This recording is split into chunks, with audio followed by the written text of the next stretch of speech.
Supernatural voodoo woman does a thing at night. Supernatural voodoo woman do her wrong and you won't see the light. You won't see the light. No. Hello and welcome to another episode of The Grindbin. I'm Mike Wood. I'm Chris. I'm Bobby Trippett. And today we're talking about 1974's Sugar Hill. Peckerwood, what does Mr. Morgan know about Straight Arrow? Hey, Bobby, I got the money. Dad, I made the tea. But you're a hooker. Get that goddamn thing out of your mouth. Where's it, Knocker? I don't know. Spooky got no real rhythm. We're gonna play a little game, baby. I just love funny games. Get a little girl all hot and horny. This is Los Angeles. Oh, the hell with women's live. I'm horny. And maybe Daddy wouldn't have had to kill himself because he couldn't get it up anymore.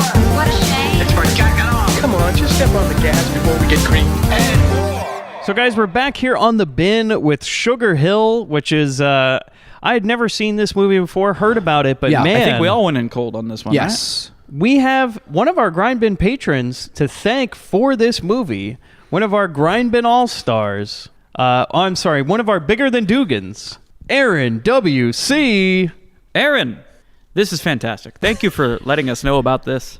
Yeah. This, I can't speak for both of you guys, but I know for me, it's a movie I've been familiar with. I've seen the trailer a bunch of times. I've seen the posters. I've heard the movie. And it's always like, I better watch that sometime. That looks fun. I'm going to watch that sometime. So, Aaron, thank you for giving us a reason to sit down and put it on. Yeah, it's the same thing with me. It's like, before you even get to the Misfits, you saw the shirt, you saw the album, but you never heard the music, and yet you have the shirt before you hear the music. It's the same thing. It's like, I've seen all these things for this movie. But then you accidentally buy the Famous Monsters CD or something, and you're like, this is the Misfits? In this case, is that like getting the Wesley Snipes Sugar Hill? And you're like, yeah, this just isn't what I was hoping it would be. Yeah. It seemed like more fun. Yeah, this is one of those, you've seen it, you've seen things of it, you've heard about it, and you're like, why haven't I seen this sooner? Why didn't I just not sit down and bam, right in the fucking jaw. Loved it. Yeah, and not to get ahead of ourselves here, but it's universally across the boards, we all loved this It's a movie. recommend. So you can stop this and watch it right now if you want to come back and listen to it, because this is going to be a love fest, I think. Yeah, we're not dragging this film. And by the way, lots of Grindbin All-Stars in this movie, and someone I'm so happy to see back on the show. I'm sure you are too, Chris. Way back, way back in the Grindbin catalog, over 100 episodes ago almost, God. I think. Might not even be in the feed anymore. I feel like an Maybe old not. man. Because the feed chopped off like the first handful of episodes. Really? Well, I know in the case of iTunes and Google Play, I don't know how anyone goes about fixing that, but when I go back through it, like it doesn't go back to Ep 1 anymore. Oh, it's probably for the best. I can probably fix that. I'm thinking, I don't know if you should, honestly. I The can early fix ones, that. Or you know what? Go find it on YouTube. You can listen to them on YouTube. I think for anyone new to the show who's planning on going back, you can go ahead and start on Raw Force. Yeah, there you go. I think that's when the show started getting good. Oh, man. I wonder why. By the way, lots of people listening on YouTube now, and I'm getting a lot of nice comments on there, lots of subscribers. Who knew? Yeah, I never thought it would be a good place to upload the show, but everybody's enjoying it there, and got a good anecdote about one of our most famous episodes, probably the most popular episode we've ever done, believe it or not, is episode 2, The Cheerleaders. Or is it maybe episode 3? The Cheerleaders is some movie that we did a long time ago, but for some reason people keep finding that shit, and like it is like the most popular fucking movie on the internet for some reason. As far as the the first album by you guys, that's one of the best tracks. I got to tell you, I was a big fan of that episode when I was just a listener. That's our mother, 93. Absolutely, no it was question. good back then. I mean, it's still good now, but But man, in the words of Danzig, what was the phrase you guys took away from that? What was the move that they were doing? Oh, when is it my turn? oh, fuck them out. Fuck them out. Yeah. When is it my turn? So, when is it my turn?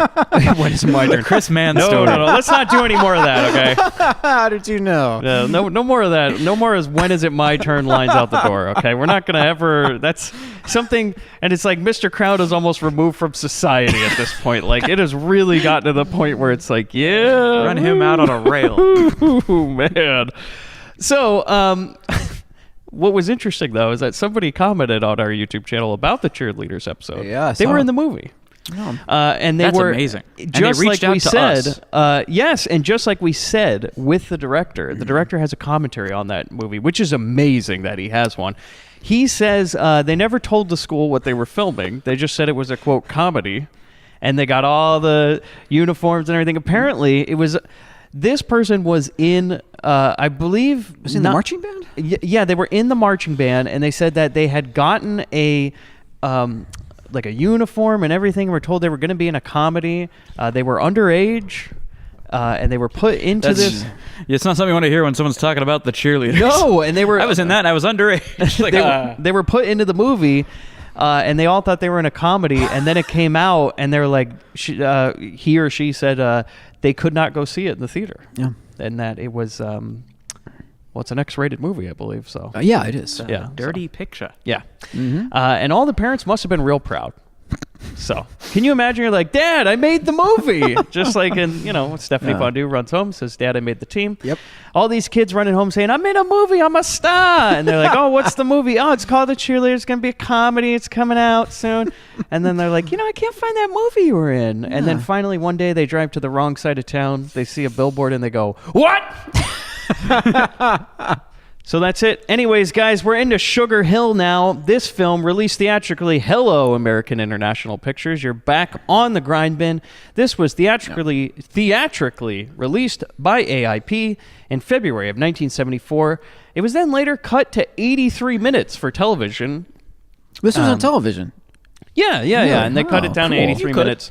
You definitely could. Yeah, There's it a little just- bit of language, and there's not a lot of bloodshed, really. True, but it's just so out there. It just seems so subhuman for it to be on television. in a No, way. because It's just- if you get rid of the gore Yeah. and a lot of the N-words, then you could definitely play it on TV. Yeah. This is a nice, easy PG-13. Yeah, it was retitled The Zombies of Sugar Hill, and then it was later released on VHS by Orion, which they're out of business, but I think somebody bought the name and now Yeah. uses it for those nostalgia purposes. Kind of like Vestron. Yeah. In 96, it came back, and then on DVD, October 2011, as part of MGM's limited edition series. And then, Bobby, you just got Blu-ray of it. Yeah, I just this morning actually purchased a Blu-ray. It came out through Kino Lorber Studio Classics. They do a great job on Blu-rays. We're not associated with that's them. where I'm just complimenting them. We've seen Enter the Ninja and Revenge of the Ninja. A lot are of all great Kino. stuff. Yeah. Truck Turner, which I'm sure is a future Grindbin. Oh, yes, of course. Was there any restoration work done on this? Oh, yeah, it's all ton. cleaned up. Wow, It's, cool. Kino nice. does it right, man. Wow. They're one of the upper tier ones. They do a good job. Good. Again, we aren't sponsored by them at all in the slightest, but fantastic. Yeah. So We're not sponsored by anybody. No. So really, you can trust our opinions. Not on even Blue Chew. Well, that Nope. one, well, that's actually been coming out of Mike's pocket. yeah, it's been coming out. So, guys, the director of this I'm movie, saying he carries them in his pocket. yeah, I carry. Yeah, You never know. You Like I gotta be said, ready at it's all always times. coming out of my That's that pocket. Boy Scout training. Always be prepared. As a Boy You may have Scout, to, I can attest. may have to yes. tie a knot here and there. that's the Blue Chew motto: is it's always coming out of somewhere. So, the director, Paul Maslansky, guys, this is the only movie he ever directed. Only Are you movie serious? ever. This is One it? and done. Yeah. Wow. However, he is a prolific producer. Okay. With 41 credits, including every Police Academy. He is the producer of every Police Academy movie. Every single one. Man, and the TV show. If Michael Winslow had been a little bit older, he'd have been in Sugar Hill. Oh, my God. Marco Winslow as Baron Samedi. Can you imagine? So, yeah, he has 41 credits. I'll read some of the others. We obviously don't need to go through all the police academies. Nope. 1 through 6. I mean, because we all know Citizens on Patrol is really where you start and end. Yep. So he did also some movies in here, which is one of them that we're probably going to do on the bin soon. But I think you have it under a different name. So first one, though, 1964, he started a long time ago, The Castle of Living Dead, which has Christopher Lee in it. Grindbin All-Star Christopher Lee.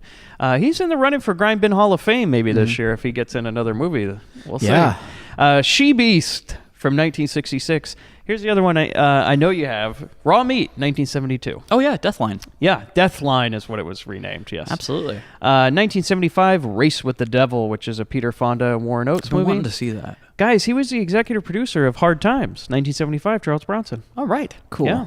Hard Walter Times Hill. being the Bronson movie where they got a lot of background levels for the Street Fighter II video game. Yeah, pretty much. Oh, that's right. Yeah. He plays a Street Fighter, and there's multiple, I think it's boat for Ken's the- level yeah. and Zangief's level. They're in the movie. Like Yeah. straight up the exact level that you recognize from the game. And the crazy thing is that at the end of one fight, Bronson goes, "You win."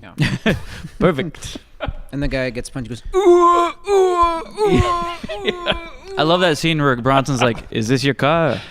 Yep.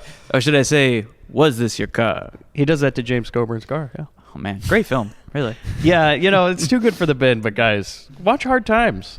I mean, I was hard throughout it. So 1977, Damnation. Yeah, Hard Times. 1977, Damnation Alley with Jan Michael Vincent. It's a giant bug movie. Yeah. 1979, The Villain, which is also called Cactus Jack. Whoa. Not Mick Foley's Cactus Jack. Cactus Jack is in still. the movie Cactus Jack, which was directed by Grindbin All-Star Hal Needham. Huh. So, yeah.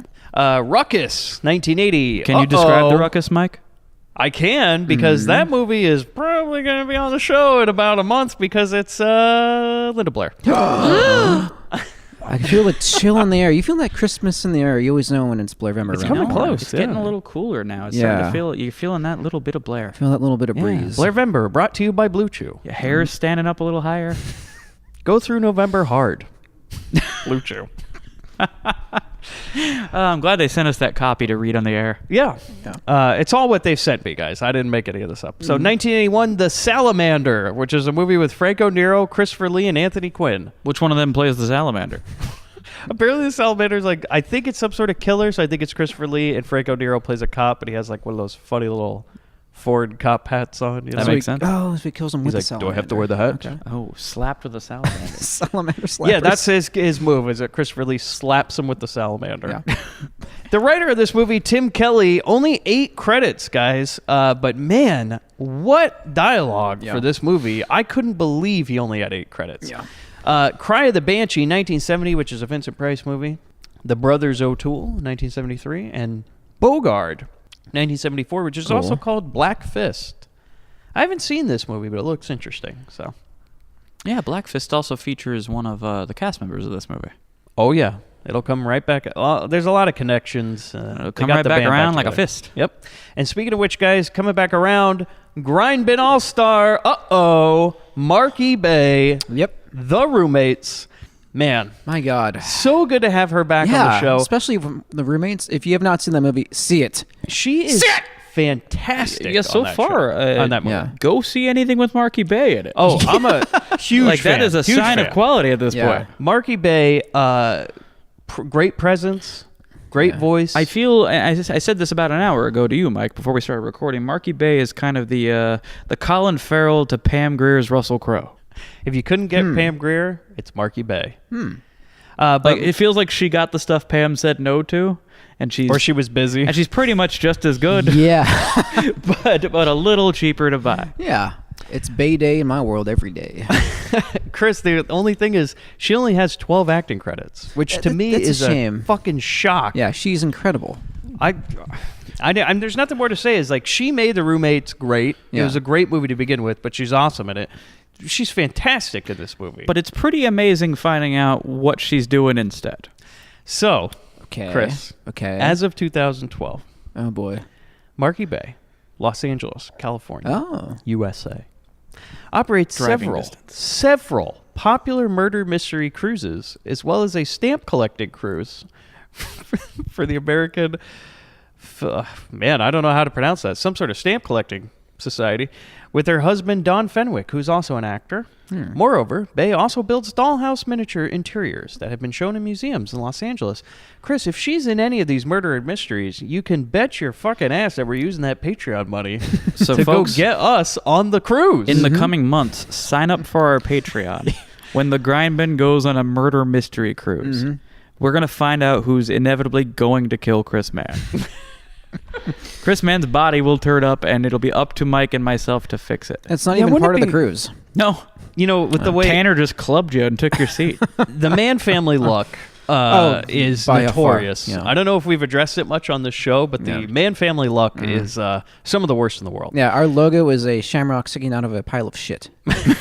Mann has experienced I mean, he's seen multiple people die. We've gone through it. He's had somebody die in his arms. People have died on top of me. Yeah. Yeah, I've been catheterized with anesthesia. I mean, it So runs with the the gamut. Man Family Luck, Man, I'm you would sure, be the body if we were playing Clue. Yeah, I'm sure he would be the guy who dies in the murder mystery cruise. Like, he would just be exited away immediately, and they're like, sorry, sir. Yo, sir, you got the real prize. You died, so you get to be the whole thing that we're trying to find out. And you get to sit in a back room and don't get to socialize with anybody. Yeah. But you'd have a great time. Yeah. We all would. So, guys, Robert Quarry, who plays Morgan in this movie, which, do you think that he is like Robert Quarry is the rich man's Cameron Mitchell? Because I do. You know, I think you're right. I think he's first class Cameron. Yeah, he is definitely. Cameron Mitchell is poor man's Robert Quarry. That's the Because truth. he really is. I was watching this movie. I'm like, is that Cameron Mitchell? No, he's way better than that. Robert Quarry, most famous for Count Yorga, right? Yes, I was going to get into it. He was a prolific actor, known for a ton of horror films, specifically for AIP. He was their guy. Him and Christopher Lee were the AIP guys. This film was the last of his 4-year run with AIP in like every horror movie they made. Because I believe he left around the same time as Christopher Lee, right? Yeah, they both left about mid-70s. They were both like, you know what? We're done. Let's get out of here. But it began in 1970 with Count Yorga Vampire, which both he and Vincent Price left the studio. That's who I was thinking of, not Christopher Lee. No, Christopher Lee, come on. As long as those checks were coming, he was there. He'll do it. Yeah. You got to check when I bought that Christopher Lee Dracula box set with every Christopher Lee Dracula movie included. Yeah. They give him checks individually. They do. That's pretty fantastic. Is that a Blu-ray set? No, it was a Christmas gift DVD set. Glorious in, old-fashioned DVD. 2006, I think. But it was That's awesome. It was awesome though. Yeah, I've got also a box of like 200 horror movies, and it's all. We're cool. gonna talk off mic. Yeah, But we know that Christopher Lee is most famous for his roles in the Star Wars prequels. that's right. Count Dooku. Yeah. Staring at George, where's the other actor? All Between I see that is a and, tennis ball. George, Does this tennis ball use the Force? you mean this is Natalie? I thought I was going to get to meet her. George? Good George. afternoon, Natalie. May I have your autograph? Love your work. George. Christopher, stop trying to sign the tennis ball. He keeps asking us to come see his black metal band. We'll check it out. He has so Robert Quarry has over 80 credits. He started in the 50s with TV, and then Count Yorga, that was the big one, baby. He plays the titular Count Yorga, and then in 1971 he returned in The Return of Count Yorga, and then he was in Dr. Phibes Rise Again. Dr. Fawn's Rise Again. Yeah, Dr. Fawn's Rise Again, which is a Blue Chew sponsored movie. I've been meaning to see the Dr. Phibes movies. Those are supposed to be pretty damn good. Yeah, I haven't seen them either. Really? I thought you, of all people, would have no, seen you know, those. it was. You know why? Because it was too fucking overhyped. I'm like, you know what? Fuck you. I don't want to watch it. Yeah, 'cause they are everyone pretty likes it. overhyped, so. Yeah, I don't want to risk it. I don't want to be let down. I guess we can't say overhyped because we haven't seen them, but hyped. Man, Yeah, but- that movie I haven't seen sure didn't live up to the hype. That's the thing. I don't want to be let down. I've been let down too many times by movies, by Had your people, heart broken? by things. Yes, I refuse. old horror films? I refuse to let a black and white grainy movie like break my heart. It won't happen. Not again. Never again. Oh, man. Yeah, he still got burned by that Christopher Lee box set, actually. We not speak of it, please. He was in 1972's Death Master. Sweet. 1974, Madhouse. 1977, Roller Coaster. Which I love the description of this. It's a disaster movie. Yes, a blackmailer threatens to sabotage roller coasters at various American amusement parks if he isn't paid a huge ransom. Guys, shut down the park. Movie over. That's it? Yeah. Well, thanks just for gotta the be like- spoiler, Mike. Oh, well, there's a guy threatening a bunch of roller coasters. Just shut it down. We'll check Park's the closed. coasters.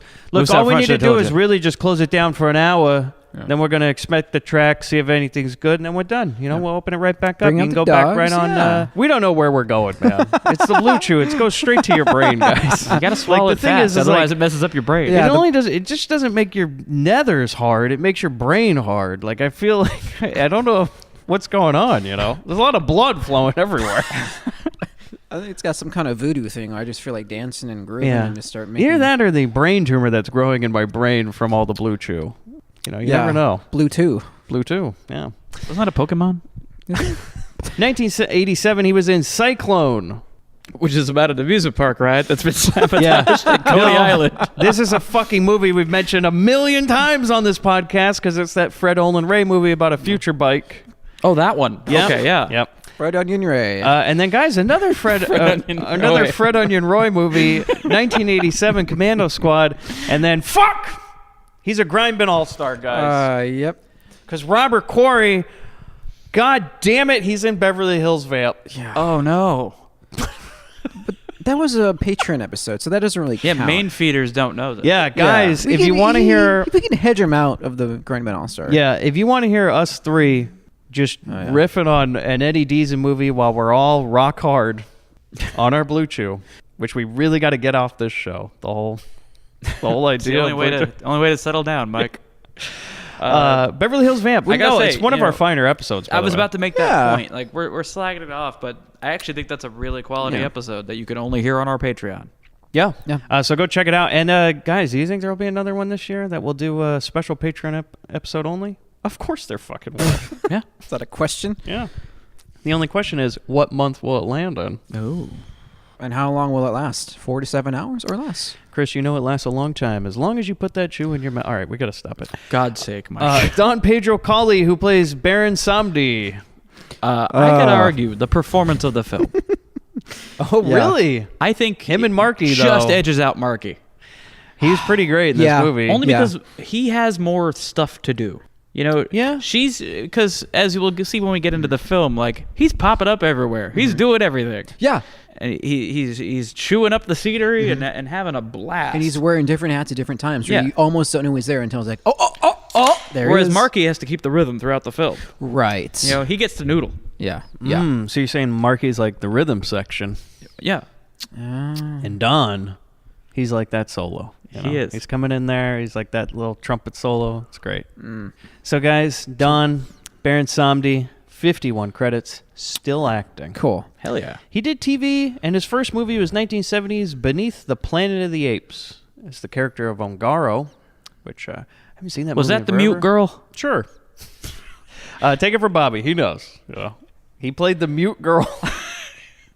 1971, he was in THX 1138. Oh, really? As a character of SRT. I don't think I've ever seen that movie. No.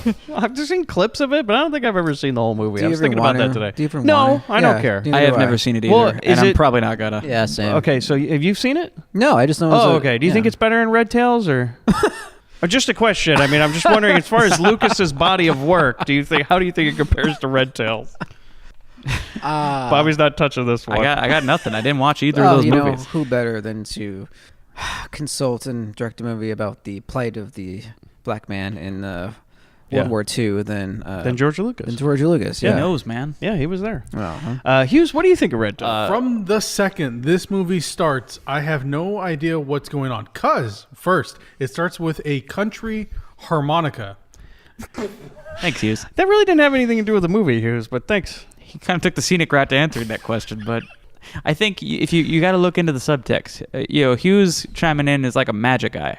You know, Yeah. you Yeah, got to that's relax true. a little bit. You got to stare at it for a few seconds, and then you start to see what he's really getting at. that's and true. that's when shit gets harrowing. it's true. He's missed, man. I got to tell you, the wrong boy died. That's true. If only man had left for good. This show, Oh, I wish it every day. Yeah. I wish Like we it. prayed to lose a Chris, but not that one. Chris really wanted to come back to the show, and it's been hard getting you to show up. So, Speaking of hard, Blue Chew. he you was- by- Guys, I'm gonna go around your backs and With Blue Chew. and try to actually get us sponsored by Blue Chew. Oh my God! Where we have to actually please do don't the go ads. around our backs. With Blue Chew. You're using it. All these euphemisms, man. I don't know what's going on. Well, if any of us is gonna, it's probably gonna be me. I'm gonna reach around your back and get that sponsorship. Can't wait. Springboard our careers. So 1972, he was in The Legend of Something Charlie.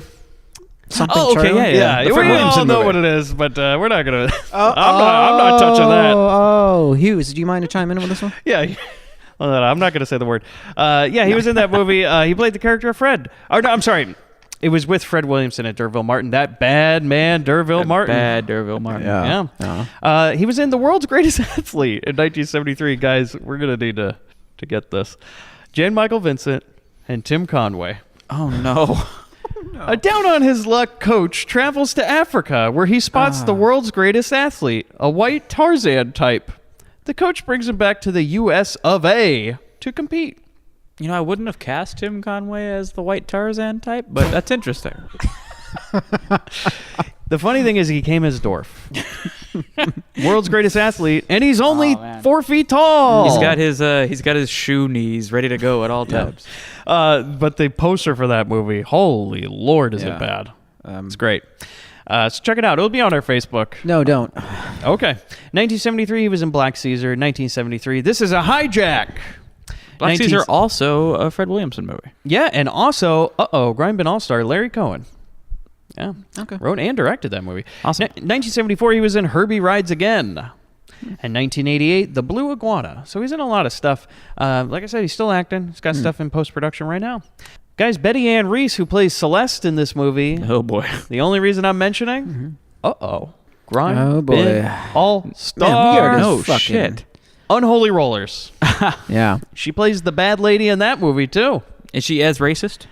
Yeah, there's a lot of N-words thrown around in Unholy Rollers, you know? Man, she's got typecast. Yeah, I think she had like 3 words in the script, and all of them start with N. So All of them are followed by Charlie. She's like, the director's like, are you sure it's just a word? Yeah, he's like, tone it down, Betty. Like, it's not even in the script at this point. Goddamn. So Richard Lawson, Been talking to that paper boy Quentin every morning on the way to the set. Yeah. Yeah, we're going to talk about it. I think Quentin Tarantino got a lot of inspiration specifically from this movie. Yeah, definitely. Yeah, some ways, some more than others, you know? Yeah. Mostly Celeste. It's Richard Lawson, who plays Valentine in this movie. Very successful career, guys. This was one of his first roles, but he has 109 acting credits. His first movie was 1973's Scream, Blackula. Scream! Cool. Also made by AIP. 1973, Fox Style. 1982, Poltergeist. Yeah, what was he? Chris, is he one of the ghost hunters in the movie? He's got to be. He Holy is, shit, right? it is, yeah. He is. Yeah. I was like, I know this guy, and then I looked at Poltergeist, I was like, I think he's one of the ghost hunters. He's got to be. Yeah. So he's in Poltergeist, probably Cool. one of my top 5 movies. I Same. freaking love that movie. Yeah. 1984, Streets of Fire, great Walter Hill movie. Yes. Holy Lord, if you haven't seen that one, go check it out. It's got Michael Paré, Rick Moranis. No. You know, what a pairing. Rick Moranis plays like some sort of like a tough guy in that movie. Yeah, It's really kinda- weird. Yeah, you've never seen Streets of Fire? It's got Willem No. Dafoe, too. It's a post-apocalyptic musical where Made by the guy who did The Warriors. Yes, it's Walter Hill. Where by the way, soundtrack is amazing for that movie. Where Willem Dafoe kidnaps a lady off a stage because he wants to give her a kiss. That's it. He just wants to kiss her. And then everybody sings about it. Yep. And Rick Moranis plays her agent, and he's like a dick, and he's like slapping women around and stuff. It's a really bizarre role to see. Yeah. It's, Honey, I Shrunk the Kid in. You know? Yeah. It's an interesting one. 1985, he was in Stick, which stars Burt Reynolds. What do you think it's about? What every movie Burt Reynolds is it about? An ex-con. He's an ex-con who refuses to drive an automatic. Yeah. That's about it. Yeah. It is, yeah. 1997, he was in Wag the Dog. I was like, man, he's in some big movies. Does he play the wag or the dog? He both. 1998, he was in How Stella Got Her Groove Back and all sorts of other big movies. He's still around. He's still acting. So That's awesome. Yep. He's pretty great in this, too. Oh, yeah. Everybody's fantastic. Actually, yeah, there in this. isn't a bad performance in this movie. No. And the only last person I'm going to mention is because she's pretty famous in terms of TV, as Zara Cully, who plays Mama. Okay. Oh, yeah, she's great. Yeah. Yeah, she only has 14 credits, guys, but she's most well known as Mother Jefferson. Hit in that the- music. Shit. Yeah, she is in The Jeffersons, Mother Jefferson. Hell yeah. And she was also in 1970's The Liberation of L.B. Jones, 1971 Brother John with Sidney Poitier, and 1975 a movie I think you want on the show, Bobby, which is Darktown Strutters. Hell yes. I've been talking about that for a little bit now. So she's in it, so we can make her a Grindbin All-Star if we I'm looking do forward that to it. movie. I'm excited. So, guys, you have anything else to add before we get into it? No. I want to get in. Let's All right. get in. So, guys, we start out with this really kick-ass song. Yeah. Which That is, they tell us the name of it at the end of the movie. Supernatural Voodoo Woman is the name of the song. It's by the Originals. Yes, which we open the show with. Fantastic. Much like the film, we're going to open and close with it. As soon as I saw that, I heard it, I was like, all right. Yeah. I'm in. I like this movie already. And so we're coming in hot. This song's playing. Everybody's getting down. We're having a voodoo dance party. Literally a voodoo dance. We're party. like Kicks draining fucking chickens, ass. and we got snakes everywhere. Okay, and we're here's the thing, yeah. Chickens are their throats are being slit Oh, and yeah. drained into buckets, right? but nobody cares. Everyone's just dancing. And we're like, yeah, some sort of voodoo thing. Or we pan something. over. There's Eric Yeah. Neese welcoming us to the grind. and then all of a sudden we find out we're in a bar. Yeah, the song ends. Everyone stops and starts clapping, and we're in Club Haiti. It looks like a dinner show for white folks. I was like, this is the weirdest fucking luau I've ever seen. Like, what? I gotta say, I appreciated though because they tricked me. Oh, I was like, Oh, yeah, okay, yeah. we're throwing a cool funky song over a voodoo ritual, and then suddenly there's everyone like having a drink and like watching the voodoo show. I mean, I hope they serve chicken because they're slitting multiple chicken throats every night. they're prop for the chickens, show. man. But yeah, I mean, they went full on. This was in, like in Apocalypse Now when they're, beheading oxen or whatever in the middle of a show. Oh, that part when Put Me in Coach started playing? Yeah. When it actually comes right when what's his name, the Godfather, Marlon Brando. yes, trying to blank, when Marlon Brando goes, I saw a snail crawling on the edge of a straight razor. Dun-dun-dun-dun-dun-dun-dun. Was that La Bamba? Yeah. And then Dennis Hopper takes that big machete and cuts a thing's head off. Puts it in, Coach. Yeah. And they go, all right, guys, we got to get another one for the 11 o'clock. So. Do you think this is what Marky does on her murder mystery cruises? Like everyone's on the main deck doing the supernatural voodoo Holy woman? shit. Yeah. And then she someone slits a chicken's throat and goes, who's ready for dinner? It's kosher. It's just draining the blood out of This it. is way better than the Guy Fieri Burger Bar on the Inspiration. Yes. Oh, so yeah, this whole thing ends. She's just hanging out at Bar Some Marky. Sugar. Her name Yeah, is Sugar. Her it's- name is actually Sugar Hill. Not her birth name. It's her nickname. Yeah. Her name is Diane Hill.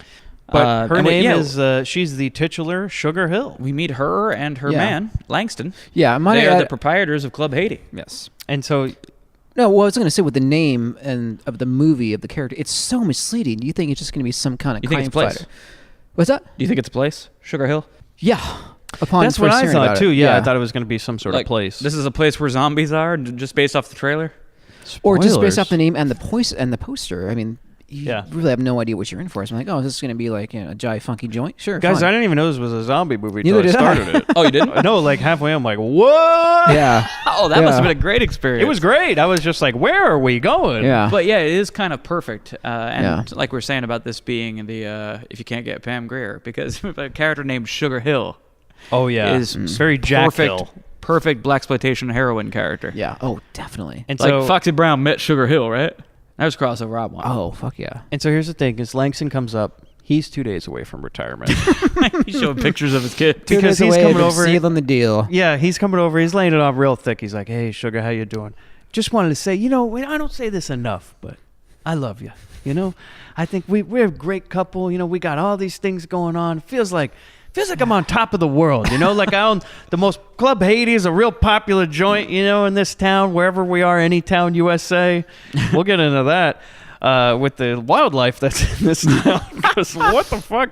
Yeah. Everything's going great. I don't feel like anything's ever gonna go wrong. No. Ever. Nope. And she's like, I agree.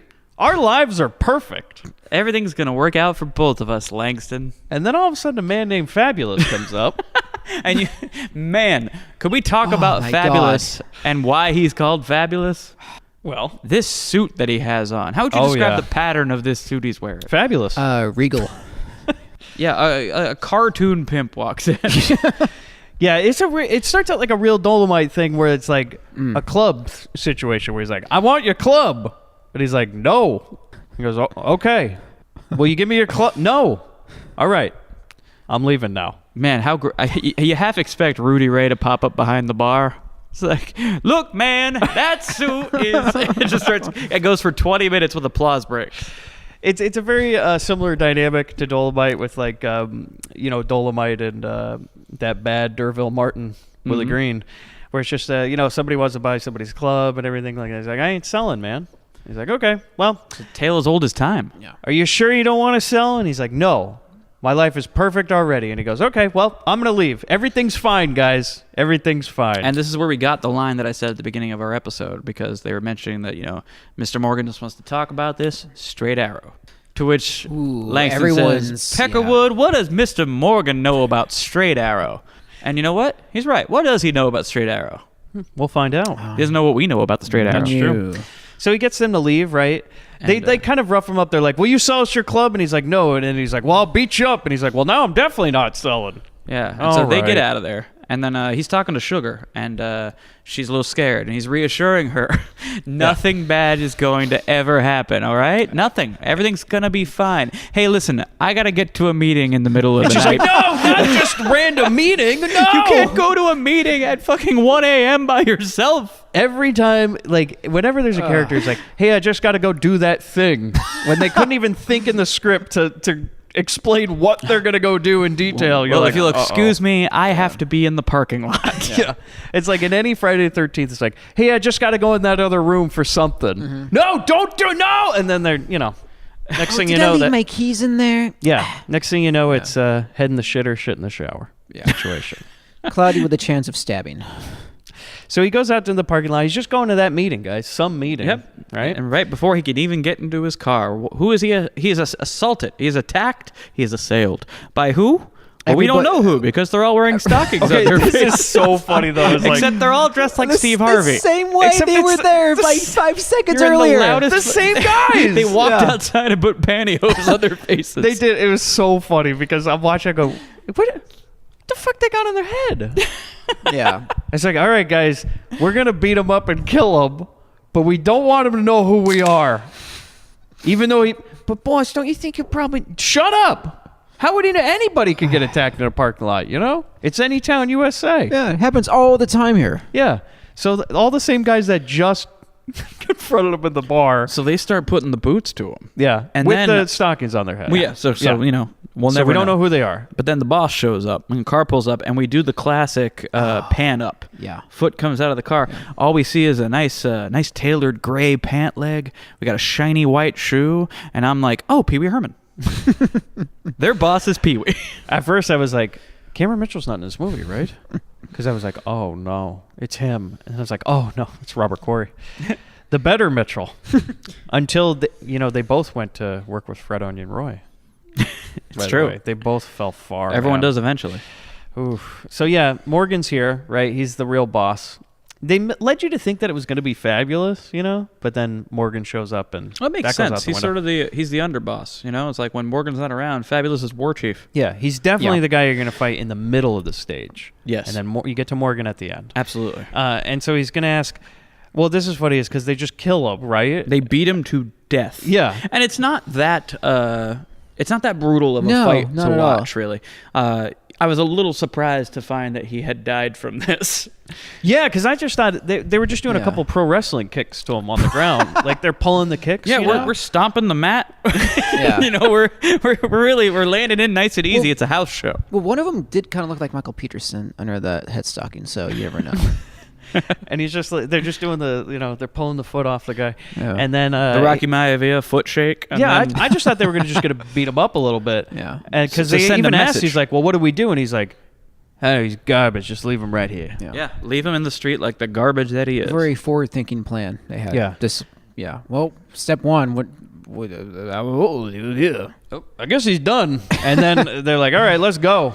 And, I guess this is I our don't think we got the club yet, though. How are we going to solve this? Yeah, how are Yeah, they and getting that's the club? that's where we get our first bit of racism from Celeste, Morgan's girlfriend, because she asks, "How are you going to buy?" Hold on. You're skipping over Marky Bay's tour de force William Shatner, Am I? where she comes out to the parking lot Oh, I'm sorry. and goes, Langston!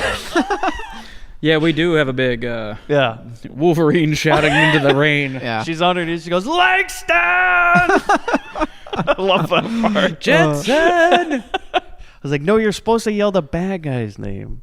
But what I was thinking is like, if you're gonna, Isn't that just how it is when you've been in a relationship for a while? She's mad at him for being dead. but I thought, if you're gonna beat a man to death in the parking lot, you might as well have got his signature on that deed, right? Grabbed his wrist. Yeah, Made him and write it. like, can you sign this before you die? There's a great line. He could have been like, you can sign this one of two ways, with this pen or with your blood. Ooh, that's good. That's good. Why does the contract say Langstag? Because it seems like they could have solved everything real easy. And it also would have been a new point of contention if they took over the club and then Sugar was just like, no, he would have never agreed to sell, and that could have been a little thing going And on. then this movie becomes a courtroom drama. Yeah. Oh, it's tied up in litigation. They run the place into the ground. They don't know what they're Fighting doing. Christopher Lee, he can play the judge. Yeah. This becomes the case of Morgan v. Hill. Yeah, it's kind of a good name for a movie. It's just how, like, when they brought back Billy Jack and they just, like, Billy Jack Goes to Washington. You're like, I kind of wanted to watch him kick some ass. Yeah. Not stand in a courtroom. So we go back to Morgan's place.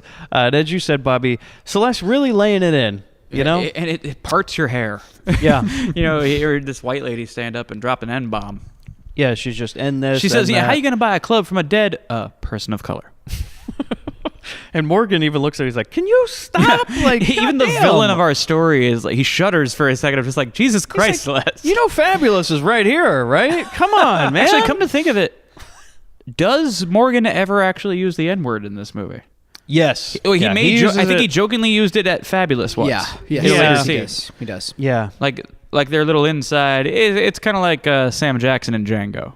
It's like, oh, I'm all right. We're friends. Yeah, This is just yeah, our yeah. playful thing. I am still definitely in servitude. Yeah, it is. He does say it jokingly once, but also he's just like, man, I think she's been watching a lot of weird YouTube, man. Like, she's going real hard. You know what's? By the way, thank you to all of our YouTube fans.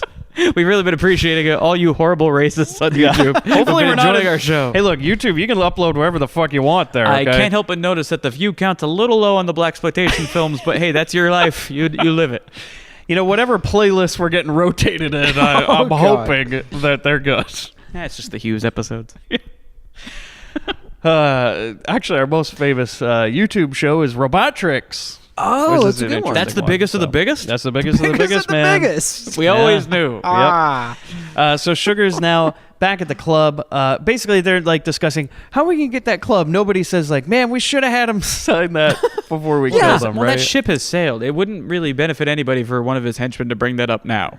That would have been great though. If he's Sir, just you like, know what we did should have say?" done, and then you're getting a bullet in your face Could have made for a great scene though. of him just getting mad and killing that guy. Why didn't you say something? So Sugar's back at the club, and that's when Valentine shows up. Or as I wrote in my notes initially, Detective Spaceball. Because Oh, the yeah. perfect roundness of his afro Oh, looks my like a God. Spaceball's helmet. Yeah. It's Speaking so of Michael fucking beautiful. Winslow. It's beautiful. They should have called him gorgeous. Fabulous because that hair. It was amazing. Oh, my It was a God. sight to behold. I It's was like, impeccable. It almost looks like what a kind wig. of, It's what so kind of good. work does it take to get a perfect sphere A like that? lot. A lot, man. Like, I know it's hard enough to trim a beard. Right. Like, I can't even imagine. Like the hedge trimming you have to do to get a perfect circle. I mean, the afro, the size of the afro this man has is like in the picture in The Shining when Scatman's on his bed, with that Yeah. giant one in the yeah. Oh, It's Valentine looks big, like man. one of the Jacksons. The way he comes dancing Which is on weird it. because he enters this scene and he goes A B C. So he comes over. He's like, "Hey, what's up, Sugar? Here's Says, the thing." come on, let me show you what it's all about. At this point, she seems like, "Well, I'm totally over that death that just happened," because she's just like working on the books, and Yeah. she's just And like, "Hey, well, what's you know, up?" that's how some people work through their grief, man. That's You got to true. get right on the clock and keep those trains running. That's true. It doesn't hurt that Valentine, as we establish immediately, is her ex. He was Yes. the man she had before Langston. And so he's one, the guy on this case. Yeah. And two, just already swooping in. Oh, like, man. Oh, yeah. The body's Yeah. not even cold yet. He's like, hey, what are you up to? Yeah. Well, he actually goes, "Because I am a policeman, I do know the body is cold. I have So checked. We can move on." Now that I have personally confirmed that your boyfriend is dead, Yeah. I see you're not busy this weekend. Like we discussed, the second an ex finds out you're someone else.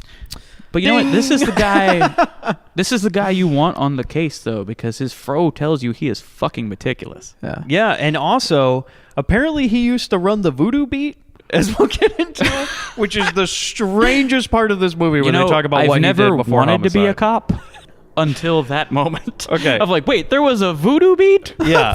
I could be a voodoo cop? Where the fuck is we will voodoo get cop, into by the this way? because voodoo cop. They had demon cop. They can't make Oh, voodoo cop. fuck. We've got a RoboCop, we got a demon Rocco. cop, we got a bio cop. We need to talk to Rocco about making voodoo cop. Get on it, Full Moon Pictures. I know it's somewhere. Some dusty script in their office is something voodoo Man, cop. Demon Cop 2, Voodoo Cop. Yeah. Get Jan Michael Vincent. He's not doing anything. So she then tells us why her name is Sugar in this great monologue. And I'm just writing, this is great so far. Like all the dialogue, everything, it's fantastic. First time I met him was right here. Came up to me and he asked my name. Miss Diana Hill, I said. He said, well, from now on you're going to be called Sugar.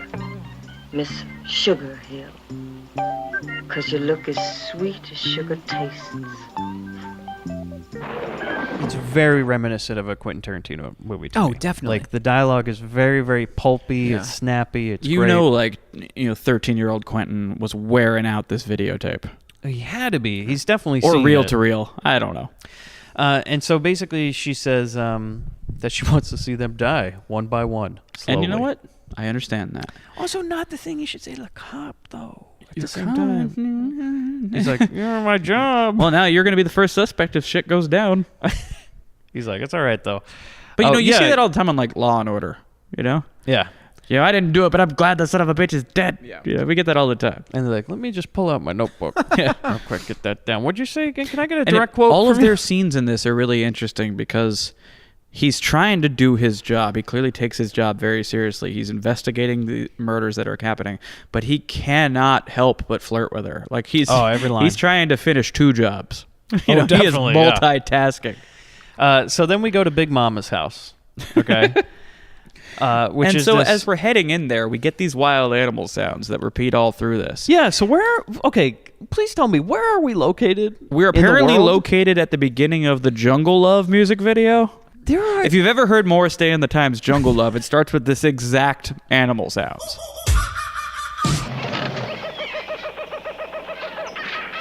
So as you can hear the comparison, which I haven't heard, but I'm hearing it upon editing the show, which I'd say, Bobby, man, did those match perfectly? Was I right or was I right? Well, you're right, because I probably edited it to make it sound better. So If you remembered to do it, otherwise this sounds awkward. yeah, this is going to be really weird.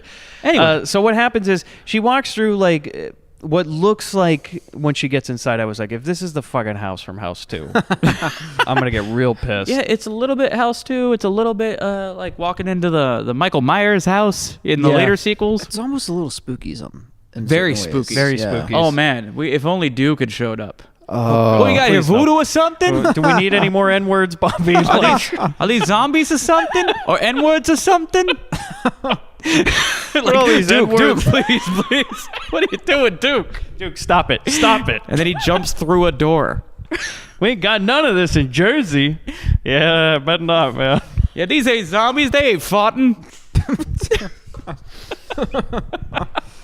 As long as the guy with the hand puppet shows up, I'm down, That's who she has to talk to about it. Oh God! puppet. So here's the thing: she goes to this like dusty house with like a bunch of there's spider webs. And everything. Rats running around. There's a python hanging out on like a banister. Yeah, there is a great part where Like she we're walks going in the room pretty and she goes, hard on the haunted house "Ah!" thing. and there's just like a snake just wiggling in a chair, and she's like, And "Ah!" and she has a reaction of, oh, it's just a big ass snake. Yeah. And not like, oh my God, it's a snake. It's like seeing a cat on the side. We're like, oh, one of those. I was scared for a second. It turns out it's just a jungle python in this living room. Yeah. Okay. Someone's playing Jumanji after hours. But she keeps walking around. She's like, "Mama, Mama." I'm like, okay, seriously though. Like, how many times do you need to shout the name before you realize maybe they're not here? No, but in my head, I'm like, I wouldn't be opposed if Martin Lawrence showed up as Big Mama right now. That's in the remake. Because I'm like, could he remake this? Because this would be fantastic. Yes, please. Martin Lawrence, Big Mama's House 3. He plays like a voodoo priestess. Martin I'd love it, Lawrence man. plays Baron Samedi and Mama Matris. Oh, please. Ooh. Dual I'll go. roles. Yes. Biggest asshole in Hollywood. I will see that movie. No problem. That is Is he known for that? Look, I'm He's not known going to for say. having a large look, asshole? Here's the thing. I know somebody who knows Danny DeVito. Okay, and this is a true story. This person asked Danny DeVito, he goes, just out of curiosity, who's the biggest asshole in Hollywood? And he didn't even skip a beat. He went, Martin Lawrence. Wow. We won't say who told me that story, and we won't ever mention it again. Thanks for bringing it up on the show, Chris, you motherfucker. She finds Martin Lawrence, right? And he's like, Big Mama Matrix. Welcome to the voodoo Hey, house. girl, how you doing? You know, the thing about Big Mama's house is like, why does it have to get serious? Like, there's all these parts of the movie where you're like, I just want to laugh, and then it's like, oh, Big Mama, though, I really love this girl or something. Like, I don't want to hear this shit. I don't need Martin Lawrence giving, like, relationship advice as a big fat lady. Like, It's not. And I you know don't what? I want don't to see need Tyler Perry doing it either. Right, it's Yeah. a fucking Medea situation. I'm like, no. just keep doing the things where And- the drawers fall down, you By know, the and there's way, a joke. Like, There's that's like all one, I need. One boob is higher than the other. and Yes, he's it's like, "Shit, come fix it."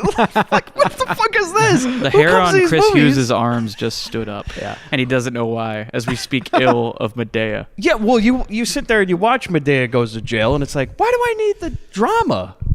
Yeah, Like, let's get the prison jokes going. Yeah, And I by the will- way, she only goes to jail for 10 minutes. Yeah. And it's like, what the fuck, man? I waited 80 minutes for this? I prefer Then the when payoff? Ernest went to jail, honestly. Ernest had a lot more time in jail. I would have rather seen a movie of, like, Medea, you know, in jail like Linda Blair. You know, Oh, God. like, I want to see the whole situation, Yeah. you know, not just, like, one scene of, like, getting in a fight in a laundry room. Come on. Medea fuck, man? You want to see Medea showering while the other inmates and like shitting Yes! someone? Yes, it's a comedy. Let's go. You better drop Like, that you don't soap, think girl. that would be funny as Medea sees somebody shaking the shower? She's like, keep it down. You're getting your red water all over here. It would be great, man. But no, it's always got to be drama. So anyways, yeah, she goes and she talks to Mama, who looks nothing like Big Mama, which I was a little No, disappointed definitely not. She's sort of Black Zelda Rubinstein. by. Very much. Oh yeah, She goes, this house is clean. yeah. Or no, she goes, this house needs to be cleaned. Right, pretty It's much. very dusty. But she asks why she sought her out because, as she says, you have always been a disbeliever, child. and she's like, yeah, but I need help now. And she's like, okay. Yeah, a quick cut to okay. Let's do And the so ritual. yeah, she's gonna show her the way, but she's gotta ask her a few things first. Like, and one of them is, how strong is your hate? She's like, very. Well, she says, as strong as my love was, my hate is stronger. And sounding like early 2000s hardcore lyrics. Oh fuck yeah, this After is a all a while. Hatebreed album. This is So then they kind of. Did you hear Hatebreed Sugar Hill EP? It was awesome. oh man, I missed out. Limited Actually, press. rapper MF Doom does use clips from Sugar Hill in one of his albums. Oh shit. I did see that in the trivia. Yeah. Cool. So then they do kind of like the old the Chucky spell. They do like some voodoo witchery. Oh, before we get there- How they do it, Dembala. That is definitely what they do, but first they have to walk through the park for a while. And as they're walking, she takes her on this huge follow the leader trip, and she keeps asking her, where does the sun rise? Where does the sun set?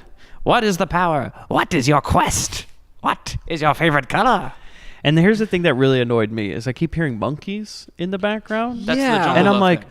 what the fuck? Where are we? I'm like, are we on an island or Are we something? on fucking safari? to my knowledge, there's no goddamn monkeys in Louisiana or Texas Nope. or anywhere else Nope, like nope. on a bayou. Like there's just nothing. Someone who's been to Louisiana several times. I had not seen one monkey or anything resembling a monkey. Anyways, it sounds like the Jungle Cruise. Like it just sounds like all sorts of the soundtrack, and you see Mama like, Matrix has a cap gun. Yeah, She's at like, some I'll po- take care of these hippos. Yeah, she go, oh, I'm sorry, I always got to do this part, and then pulls out the gun. Yeah, the monkeys are the ones trying to fix the Jeep that's stuck. That's true. Yeah, they'll work on your car while we're out here, and so they go through all of it. You see, like, as I was saying, like, I'm like in the Indiana Jones line, for the ride because like all of a sudden there's like alligators here, and Why'd it have to be snakes? Yeah, there's snakes, But yeah, that's when we get the Chucky curse, like you mentioned a moment ago. and there's also a bunch of Blair Witch crosses, which Yeah. I thought I was like, oh, she must live here too. It's the same place, and so then. Yeah, that's when they do the way do it. Did you ever get like frustrated in that movie? Like, let him finish his goddamn spell. I was like, just once. How many times are we gonna do this? Yeah, I'm like, come on, just let him once get a human body. Once. Yeah. It's like you always tease me in these movies. Let Chucky know, become human just for 10 minutes. We say that, but I can promise you, had it happened, the one where he just runs around as Brad Dourif for half a movie will be the least popular one. Well, no. I Like, just we're all want gonna him, be like, that one kind of sucked. I want him to inhabit another person's body. just run around as Alex Vincent. Well, as we all know, there's that part in Child's Play 3 when he says Chucky's going to be a bro. Yeah, it does not age well. But I was like, that kid is very annoying, so I wouldn't mind if Chucky became him and the voice switched to Brad Dourif's. Anyways, so I guess it's just me that always wanted him to finish that spell. Yeah, it's just you. It's kind of like an Evil Dead when they play the Necronomicon, Yeah. you know, and at least you get to hear the whole thing. Yeah. So they do the Chucky voodoo spell, right? And Mama makes Sugar kneel at some weird altar. Because they're trying to summon Baron Samedi. Yes. And nothing's happening. And so she tells her that Baron Samedi is a greedy god. Baron Samedi, let's give a little background real quick, is an actual Loa of Haitian folklore. Mm-hmm. It is a voodoo god. It's a legit one. Yeah. As part of Haitian folklore. Sort of the Lord of the Dead. It's also the inspiration for Disney villain Dr. Facilier, the Shadow Man from Yes. Princess and the Frog. Yes. Which, interestingly enough, I did a little looking at this. The guise of Dr. Facilier is based heavily on the Baron Samedi from Sugar Hill. He's got Really? the coattails and the Oh, cool. cummerbund. Yeah, he and- was showing me the picture, yeah. yeah, I showed Mike, and Very he was similar. beside himself. He's like, Very. that's the same fucking character. Yeah. Yeah. And, Baron Samedi historically has been depicted almost always in a top hat, Yes, that's true. but never as similar as the Shadow Man from Princess and the Frog and Baron Samedi from Sugar Hill. He was also in Atmosphere, the board game. Pops up a lot. Also wrestled in the 90s. That's right. Under the Basically. name Papa Yeah. Shango. Papa Shango. Yeah, he came out in the big top hat. And just kind of And did the skull makeup, which they don't do in this film, but they do in many depictions of Dr. Samedi. Dr. Samedi? You know, he went to medical school. Yeah. He cleaned up Right. his act. He got out of the swamp. Yeah, but he's still in $80,000 of student loan debt, so still working. He's gonna have to shake some chicken bones to him fix and that. Swamp Thing, the two doctors in the swamp. It's true. you know? It's true. Anyway, so apparently Baron Samedi is a greedy god, and so she has to give up all of her jewelry. I don't like Which this was is one- also like great Yeah. little scam. Yeah, I was gonna say this is the grift of all Mama's like, grifts. Like, 'Cause Sugar, Mama's you're like- being had. Mama's Sugar, we're all- going down. Oh, give him some. He really likes that necklace. And she's like, oh, also that ring looks really. Can you give that over? What size shoes you got on? Yeah. He wants shoes? Yeah. Hey, who are you to argue with voodoo? Maybe we should go back to your place, get some more things. But I don't think we have enough. Oh, he's here, and it shows up in like as I write, the weirdest Disney ride I've seen yet. Yeah, it's like the full Pepper's Ghost Solution style. Like there's the smoke and the lights and everything. And he goes, ha ha! It's me, It's the new me. the new Samdi. And she's like, oh, Baron, thanks for showing up, man. Look, I'll do anything to get these guys. I'll give you my soul. And he's like, I want that shit. Get that soul out of here, man. I got student loans. He's like, yeah, come on, man. And then she's like, Mama, give him the jewelry. She goes, the what? And so then she tells Baron, she's like, look, I want these gang guys dead. And he's like, okay. And they don't really agree on anything, but then all of a sudden these other ladies show up. Yeah, And brides. Sugar's like, who are they? Yeah, the brides of Baron Samedi. Yeah. Mama's like, those are the brides. And then it's kind of Obviously. implied that, well, I'll help you. Mm-hmm. But There's gonna be a price later. We'll talk about it. 3 is all right with me, but 4, yeah. I like that even better. more. Yeah. 4, you Oh. like it more. So yeah, we're gonna I like negotiate a little bit later. So he's like, look, we'll talk payment later. Yeah, It's a And- real hellbent type of situation. where it's just definitely, like, yeah, we'll discuss the details later. But then Sugar, upon him just being down to help, really, really likable, easygoing Baron Samedi, Lord of the Dead, she goes, but there's just one of you, and I need a little more than one guy, and he laughs at her for that. Yeah, he goes, you got 5 minutes? Because like, we're going to watch yeah. these guys rise from the dead for Jesus about Christ. 5 minutes. He's like, you might want to pull up a chair because I have an army of the dead, and he yells, awake! Yeah. And then Q Thriller. hit the And music basically- because Right, totally. darkness falls across the land. Yeah. And here's the thing. When he said he has an army, at first there's just a lot of arms. Like a lot of arms, right? It's just, it comes out of the grave. Then it just stays there. Little help. And then there'll be I can another get my arm through the ground, but that's about all I got. another arm comes up. And they're waving around. Yeah. There's shackles too. Let's not forget that detail too. There It's is, 'cause part of a story arc It's here. well, Yeah. it's part of voodoo zombies Yeah. where apparently the lore was the original zombie were slaves Yes. that were put under the influence of a drug that made it seem like they had died and came back in an altered state, believing themselves to be dead. And that's where we got the idea for the zombie. Now, to be clear, this, while it does come after Night of the Living Dead, any of you listeners at home, this is not that kind of zombie. no. No. They also have They very are weird. risen from the dead-ish, but they're not the flesh-ripping, rotting zombies. No, that they're we just expect. undead slaves with like glass eyes. They got like these cool silver bug eyes that I've not seen in anything silver else. spray, like chrome spray painted ping pong balls cut in half and placed over your eyes. Absolutely, and it looks cool. It really does. Because they threw like haunted house cobwebs over them. Yeah. Sprinkled some powdered sugar on them already. Brown sugar and all the over. shots for this, so it takes like 5 minutes for these zombies to Oh my rise. God, Go yeah. get a beer. Runtime. Because Seriously, hit the fridge, use the bathroom, come back. You're gonna be fine. You didn't miss anything. Chris, when you said they cut the movie down from 91 minutes to 83, I'm like, yeah, this is zombie rising. You can really kind of, let's just get this out of here. Because we got a whole commercial break. Like, this is the type of thing where it's like they'd start playing the zombies rise, then you come back for the commercial, they're still playing them, then one more commercial break, they're done, and you're like, all right, is the movie going to start? Or? And we got to get that Blue Chew money in. Yeah, the great problem. cutaway though to Mama. She's just like jamming while the zombies are rising. It's almost like she's got Thriller in the back of her head. She's like, yeah. Save you from beast of backstrap. And Sugar's just looking very confused. Like the shots they have of Marky are really funny because she's like, what? This is taking a while. And I was like, all right, guys, let's rise already. I know it's been a while, but come on. Let's got get that things to blood do here. moving. So then they finally are up. They're holding their machetes, and Baron tells Sugar she can borrow his army as long as she puts them to evil use. And she's like, all right, sweet. I'm like, is that fucking easy? Yeah. Shit. I did like like it. it. It's like, well, you can borrow my boys. I do like how he said, Just you make can sure you borrow use them for evil. Yeah. Remember, I'm a bad guy. Full tank of gas. So then, exactly. Charge you per mile on these guys. I love this. A new movie starts because I don't know where the fuck I Seriously. am for 3 minutes. We're on the docks now. There's like a work site. Dude, let's do a hard take on unions. So I'm like, what are we watching? Is some guy, so the union boss is like standing around the dock and he's like, all right, I got a banana boat. Who wants the banana boat? And- Pull it up. Put up your money. Put up your money. And you eagle-eyed viewers will notice that he was one of the boys behind Fabulous in the opening scene. Yes. yeah, but I this is didn't him in notice his that day at first. job. I'm like, where are we now? Well, yeah, at the it's like- docks. he's not in a loud suit. That's this the time. problem. Yeah. So it's hard to tell. So he's getting people to bid for jobs, and I'm like, what the fuck? Yeah, and like if you want to work, you gotta pay in, and which sounds really counterproductive. Yeah. One of the guys goes like, well, I'm not paying for a job. And then this guy the union Decks guy him. punches him in the face. And he's like, you're going to pay now? He's like, all right, I guess.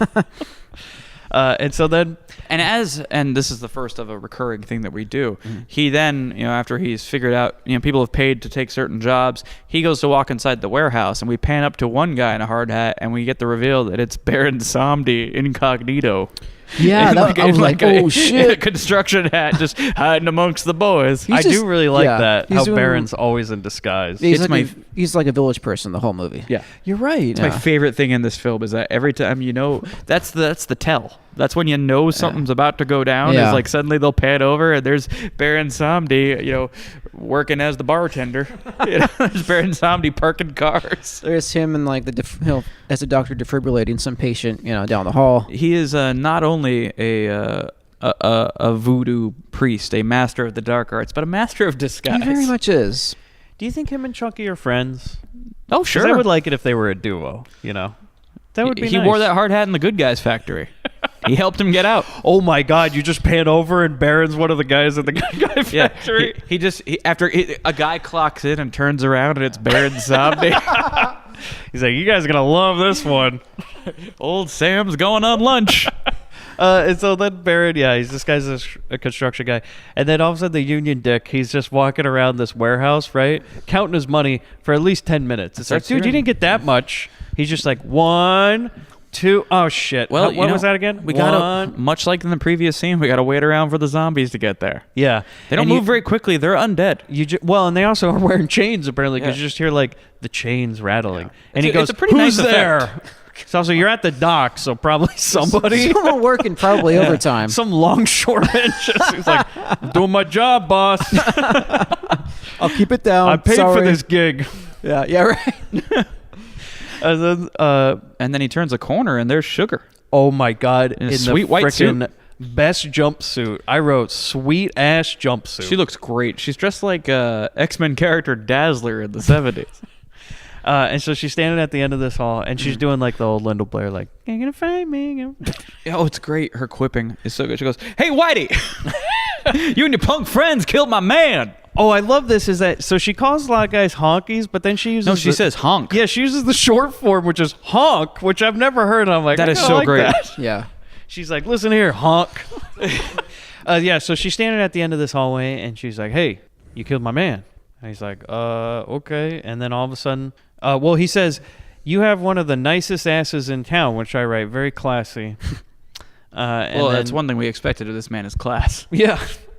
And then, so this is great, as I write, her army zombies attack. She's just like got this. She's like, "Get them, boys!" And then they go And they rip close them in with apart. their machetes, and we don't. It's all off camera, which Yeah. is cool. And We just then- see a little bit of blood pool on the floor after a quick scream, and then we move on. To the cops are here now, so we're at the same scene. Valentine shows up, but I love this part. Did you guys like this when the guy's taking pictures? Yeah, He's Oh, like, God. they have some guy taking pictures of the body.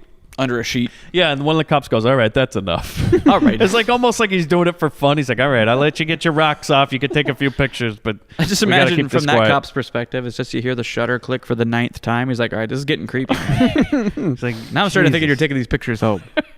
And so then Valentine's there, and he finds the remains, including a decapitated head. When he goes which inside. is funny, is because like they have the guy, so they have the guy under a sheet, right, on a gurney, Yeah. but they didn't get the head because like, "Hey Valentine, come check this shit out," and he's like, "What?" And he goes, "There's the rest of them." We also found a head. Yeah, and he's like, Now there's "Oh." 2 people dead. I think that goes. Do you think that goes with the headless That should guy? maybe be under the sheet with the rest of him. That's the same guy. Holy shit! You see the other detective pull his pad back out and start crossing shit off. Guys, you can stop looking for the other body. We found it. We've been found doing it. that for 2 hours. And you can stop looking for the head for that body because we found it. We never thought to put the kind of like a Mr. Potato Head type of situation. You God know? damn it! I paid money for this case. The cop comes up and goes, All right, who wants to investigate this headless body? Oh, $20, starting bid.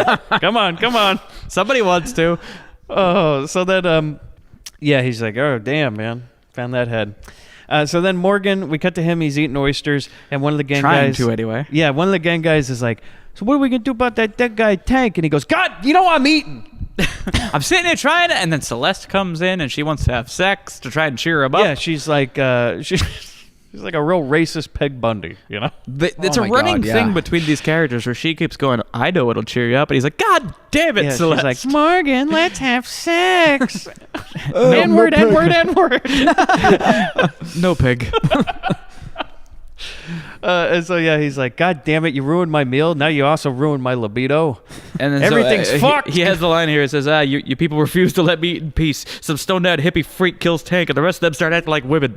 Yeah, I love this idea. It's like, what? look, man, nobody liked that guy. All right, Look, fuck Tank, all right? Probably one of the millions of longshoremen he's punched in the face asking for money to get a job. Okay, he was not well liked. So what? They found his It's head. an interesting hunch. Some stoned out hippie freak took him out.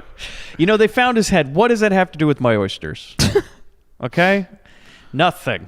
So he's all pissed. We cut to Valentine. I love this.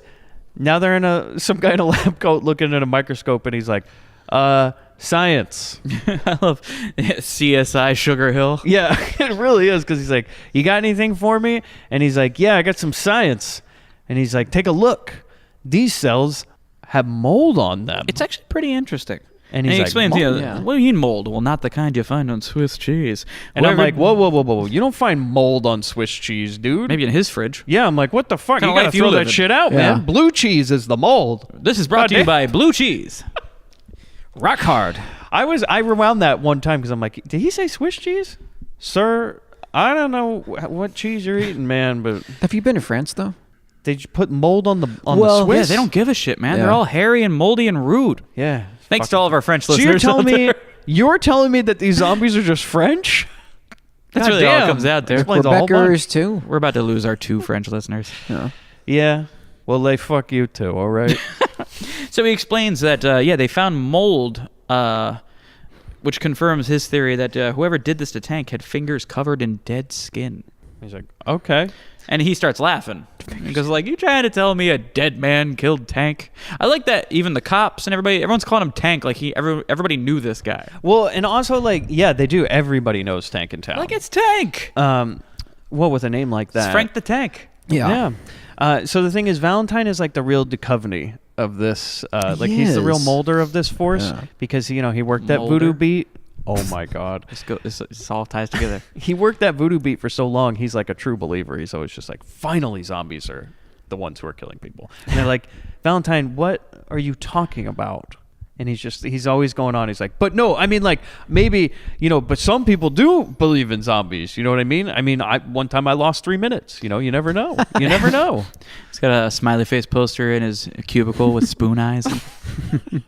Like a long time ago, his sister got taken by voodoo zombies. Wow. Oh, man. Or she turned into a zombie. Oh, yeah. And so then Sugar's here, right, to talk to Morgan.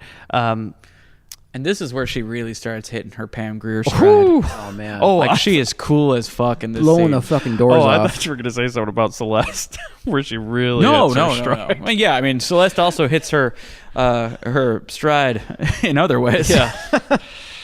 There is balance to the force. It's a real, like, blood and soil type of situation. Yeah. It's like, okay. Yeah, it's all right with her. Yeah.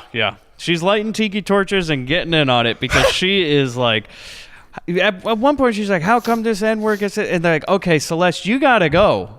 Okay? And Morgan Because keeps this being is- like, Celeste, shut up. Yeah, you're making the audience uncomfortable. Also the director, because he didn't ask you to even be in this scene. You're just here screaming and everything. And so basically he's like, look, can you sell the club to me? Please ignore my significant other as she screams at you. Will you sell the club to me? And she's just like, I don't know. I haven't thought about it. I've been pretty busy. My significant other did die. So, and he's like, well, when you're ready, I'm ready to buy. And it's a great scene of dialogue. I mean, I can't do it justice, but Marky Bay is a true talent. Amazing. This is one of the many scenes that proves that. And so anyway, Sugar leaves, right? And Morgan likes her, but Celeste, firing up some certain YouTube videos or something. I don't know. She's really going at it. Even after the camera stopped. Like, you just imagine they cut and this is still going with Morgan, The director's like, yeah, I think she's still in the moment. Like, she's really going for it. Yeah. So then we go to Sugar. She's at the club, right? And then Celeste comes up again. She's like, it was kind of like that scene in Blast Fighter, where he was insulted by his daughter. And then he waits 5 minutes and then comes back and does the retort, Like, Sugar didn't notice that the whole drive to the club, there was a car behind her where someone was hanging out the driver's side yelling at her. Because, she basically just walks up and she's like, N-word, N-word, N-word. She's like, whoa! And she goes so far in this tirade that she tries to kick Sugar out of the club. And Sugar lets her know, it's like, in case you weren't paying attention, this one's mine. Yeah, I do love that. She goes, get out of here! And she's like, no. I own this building. Like, you get out of here. And she says, don't get uppity with me. Oh, shit. Oh, boy. And that's when it starts. And then she turns and responds, Celeste, you really ought to try and show some manners. Even if you don't know what they are. Get out of here. Leave. Funny. I get the feeling that you forget this is my club. And you're the one that's on her way out. Don't you get uppity with me. Uppity. With you. My dear, talking to you means I look nowhere but down. Sugar kicks Celeste's ass. this fight scene goes. Like, Celeste breaks a bottle and it's like doing, Holy like, shit. come on. But we all know the best part of it. The bartender. Who just stands by, like, cleaning that glass for 20 minutes, and he's just watching it without even a reaction. He's just like, another day. And the fight ends brutally in that she kind of lightly kicks her in the back of the leg, like in the calf, gives her a little tap, and she sits down on the ground. And then Sugar grabs an ice bucket and just gives her, like we won the big game. She just hits her right in the face with the ice bucket I do love that, Yeah. to cool her off. Like the Thank God. game. Throws the Gatorade bucket and just, like, Yeah, we did it. Boom. dude, instead of throwing down the mic, she throws down the Gatorade bucket and just walks off. And so a ridden hard and put away wet Celeste on her way out is doing the I'm gonna get you. Like people do when they lose a fight. And then we go to, this is maybe my favorite scene of the whole movie, guys. I laughed so hard. If you're talking about what I think you're talking Yep. about. So we go to the melon salesman, right? Okay. There's a guy with like a shitload of melons, okay? Like cantaloupes, Yeah, like right? a street vendor selling fruit. Yeah. But I love this. He's the melon man. There's a goon guy, right? Yeah, Pigeonhead, which is Yeah. what Morgan calls him in a previous scene. I think his name is actually Baker. We find out later. But No, let's it's go either with Baker or yeah. O'Brien. Let's go we'll with figure it Pigeonhead, out. okay? But Pigeonhead was the insult that he got. So Pigeonhead is with this guy with cantaloupes, right? Yeah, and we come in on the scene where he kicks over one of the buckets of cantaloupes. Just one bucket. One bucket. and then just stomps one cantaloupe. Just gives one little with his heel. A single lope, you know? Single lope. Like just one. Just to show he's not fucking around. Also, he doesn't even rub it in. He just kind of lightly He just heel in it. applies his weight on one cantaloupe, goes squish, and then turns and goes, now you know what I'm trying to tell you. Yeah, he's like, Don't make me do this again. If you don't want that to happen to one more, you'll pay up. You're down one so far. And the guy just looks at him like, what? I got a second shoe. Yeah, he's like, look, man, I paid for this gig. I don't know what's going on, I man. paid to be here. And so then, yeah, he's like, if you don't come up with the bread, well, there'll be another melon. I thought this was so funny. It's Yeah. great. One melon. Guys, we got a bunch of melons, but we can only crush one because Kroger needs them back. Okay, these are going to the Ralphs. I can afford to pay for one of these melons. Make sure you crush the one that I've drawn the X on, Yeah, because I don't and want to have to pay for a second melon. Also, just the heel because we're gonna eat it for craft services later. So please don't dirty it up. oh god, the scene. His foot is in the air at the beginning of the scene. They cleaned his shoe, so there's no actual sidewalk dirt getting on the melon. And so then Barron shows up disguised as a cab driver, and he's like, Yeah, old Sam has stolen a taxi. yeah, I love this. He shows up, he's all, hey man, Morgan said I'm gonna give you a ride somewhere. He's like, what? Morgan would Jesus. never do that. And he's just like, yeah, he said after you're done crushing that one cantaloupe to get in the car with me, and we're gonna go off and meet him in some sort of undisclosed location. He said he needs to see you right now. He's like, oh, okay. So we cut to some random ass field, right? Drove him out into This a is field. like where they fucking go in True Detective, basically. It's like Yeah, this is basically where 7 ends. and he's like, don't open the box! Don't open the box! He opens the box, man. Yeah, he does. So he goes into the field, right? And this then is there's, another like, an scene where abandoned like shack. the walk is fucking long. Yeah, it's long. Like, what are we doing? And he says that there's some guys out of town that Morgan's meeting with, and he wants you to be there. And there's this part when Pigeonhead turns around and all of a sudden Barron's become a scarecrow. Yeah, I I'm like, love what that the so fuck? much. That is such a rad moment. Yeah. Yeah, he turns around, he's like, whoa. And then he turns around again, and there's these zombies. The zombies attack, right? And they bring him to Sugar. And what does she say the second he gets there? Hello, honk. Remember me? Oh, it would have been funny if she went, honk, honk. And there's just a bunch of geese. It seems these geese know about you. So she's sitting on this fence, right? And there's all these pigs below her in a big pen. And they're all running around like crazy. All happy And the like guy's pigs like, in slop. What the fuck? Those pigs are going crazy. She's like, well, they haven't eaten in a long time. In a week. And I like that when she says these pigs haven't eaten in about a week, he blurts out, "Feed them!" Yeah, he screams, feed him! I like that he's worried about the pigs, man. Yeah. Turns out Pigeonhead's an animal lover. And so he's big. He's a big PETA guy. So don't hurt these pigs. I got Hurt some melon on my cantaloupes. shoe. Do they want it? Or He's regretting it in a second. So then she orders the zombies to feed him to the pigs, right? And they throw him over the Yep. fence. And you hear him screaming off camera while the pigs happily oink and honk and do all that. To which she mutters, I hope they're into white trash. great quip. This reminded me of like the only You thing always say that before every episode. Yeah, that's true. Right As when soon we're as we getting ready to fire it up. record, man, I hope they like white trash. Hello and welcome. Hey, one day I'll leave it in. Yeah, I think you should. You know, this always reminded me of like the movie Snatch, when that guy with the horrible teeth always talks Bullet about how Tooth like, Tony? yeah, when he's like, Yeah, the best way to get rid of a body is to feed him to a pig. To eat him down to the bones. Wasn't And that I in always- another movie too? yeah, I don't know. Someone but getting fed to pigs? I always remember it from that movie. And I'm like, is that a real thing? And like, it just keeps coming up. I'm like, Yeah. I guess it is, man. Yeah. All these mob bosses with pigs. Guess so. Jimmy Hoffa him.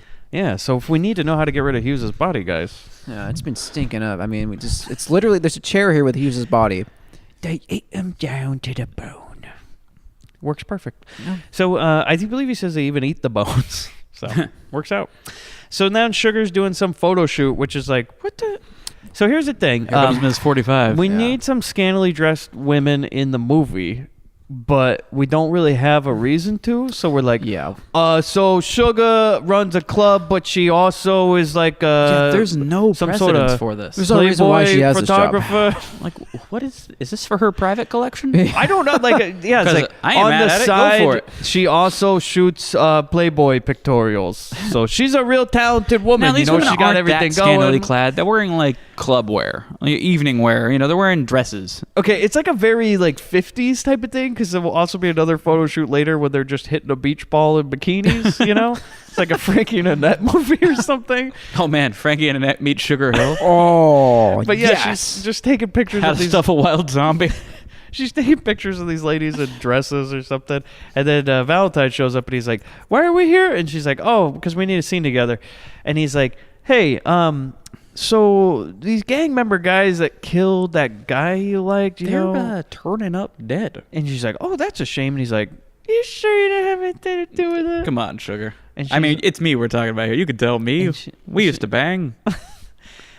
He's like, "You sure you don't have like an army of zombies or some shit? Have you seen like old like slaves walking around or anything like that?" And she's like, "No, I don't think so." And this is kind of it's kind of killing his chances a little bit with her. So here's the thing, because he's a good cop and he's staying on the clock, man. he used to date her, right? Yeah, that's why they're flirting so hard. So he knows about Big Mama's house, right? He should. Yeah, that's what I would think. And he's like, If "Look, she's Sugar, I know that you're, we've been to that house with the snake and the voodoo shit in it, the right? Hill Mansion. Yeah, I've seen the Blair Witch Cemetery and all that stuff." Yeah, you know, I really should have asked you about that back when we were dating. You know, that's when I was on the obviously- voodoo beat and dating a girl living in a haunted house. That must have been where he met her. Is Oh, on the voodoo definitely. beat. He met the voodoo there's a princess. prequel to this. Fuck. Yeah. Voodoo date. He's like, "Are you sure you didn't raise anybody from the dead?" You know, and she's like, "Nope, doesn't ring a bell. I'm just shooting my my Esquire pictorial here." A prequel from when they were younger. It was called A Little Sugar. Oh, that's great. Yeah. And the third one, final one's called Sugar Crash. I like it, Chris. So then Sugar, we cut to her in a bar, right? And she interrupts a man's pool game, Georgie, right? And he gets a little violent. Yeah, but she's coming in hot on him, though. Yeah. And That's true. To which Georgie says, "Yeah, you chicks can't leave the white stuff alone, can you?" Woo! And then and then Boosh shows up, and the two of them. Yeah, he's basically like a caveman. He just like clocks her over the head. He's like, "Let's go to the back room." And And so she's implying heavily and subtly but heavily, that they're gonna go take care of some stuff together. That she's been eyeing him for a while now. And as they walk out, the camera pans over, and who's working the pool table? Oh, thank God for Baron. Pool shark zombie. Well, it'll be great if we got to watch him like just hustle the whole pool hall. He's just working the table. There's a It's cool like balls coming back out of the pocket. I swear I hit that one in. I guess today's my lucky day, fellas. He's just pulling it out of the cash. And every time the guys get mad about it, they pan over to two zombies standing there going, He's like, "You know what? Let's play another round." Yeah. There is a cool moment here, though, because we pan over, and if you look, it's not that subtle, but he hits the 8-ball into the cue ball. Oh, interesting.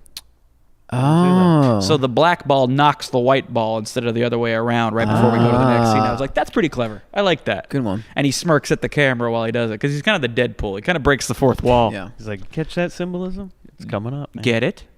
So then we go to the back Do room. you get it, you honks? I love this, by the way. They walk into this back room, and all of a sudden he looks over and goes, "What? There's voodoo shit!" I appreciated that so much that there's one character who doesn't just stupidly walk into everything. He's like, nope. Second he walks Yeah, in the he room, looks he's like, like, "Why are the candles lit? There should not be He goes, candles in here." "What's with that doll and the candles? What the fuck, man?" Then that guy with in a blazer comes in with a clipboard and a record of all his text messages to Sugar, and a camera crew comes in and says, "Just have a seat. What do you think you're doing tonight?" "Oh, we're just gonna hang out with her. Just hang out with her. talk Just with hang her." out with her. Yeah. We got some instant messages here. You mind if I read a few of them out loud? You said you have the finest ass in town, did you not? Am I correct here saying that this is you that wrote, I can't control my horny level? And then he's a runner. We got a runner. We got a runner. You're welcome to leave at any time. And there's just a bunch of zombies outside. I always love that in To Catch a Predator. We're like, you're welcome to leave any time. And like when they leave, all of a sudden a bunch of people start following, and they're like, ah! Or they go, can I use the bathroom first? And they're like, sure. And they go in the bathroom and they think there's gonna be a way out somehow. There's like they can fit through the vent. This guy was like 1 foot out the window. He's just like, damn it, no. You ever seen one where like I've never seen one, but I'm just asking. I wonder if there's ever one where a guy's like, "No, I'll stay. Are you gonna leave soon, or because I had a date with the girl?" All right, look, Do you understand? can I at least put these Bahama Mamas in the fridge? Because they're no good room temperature.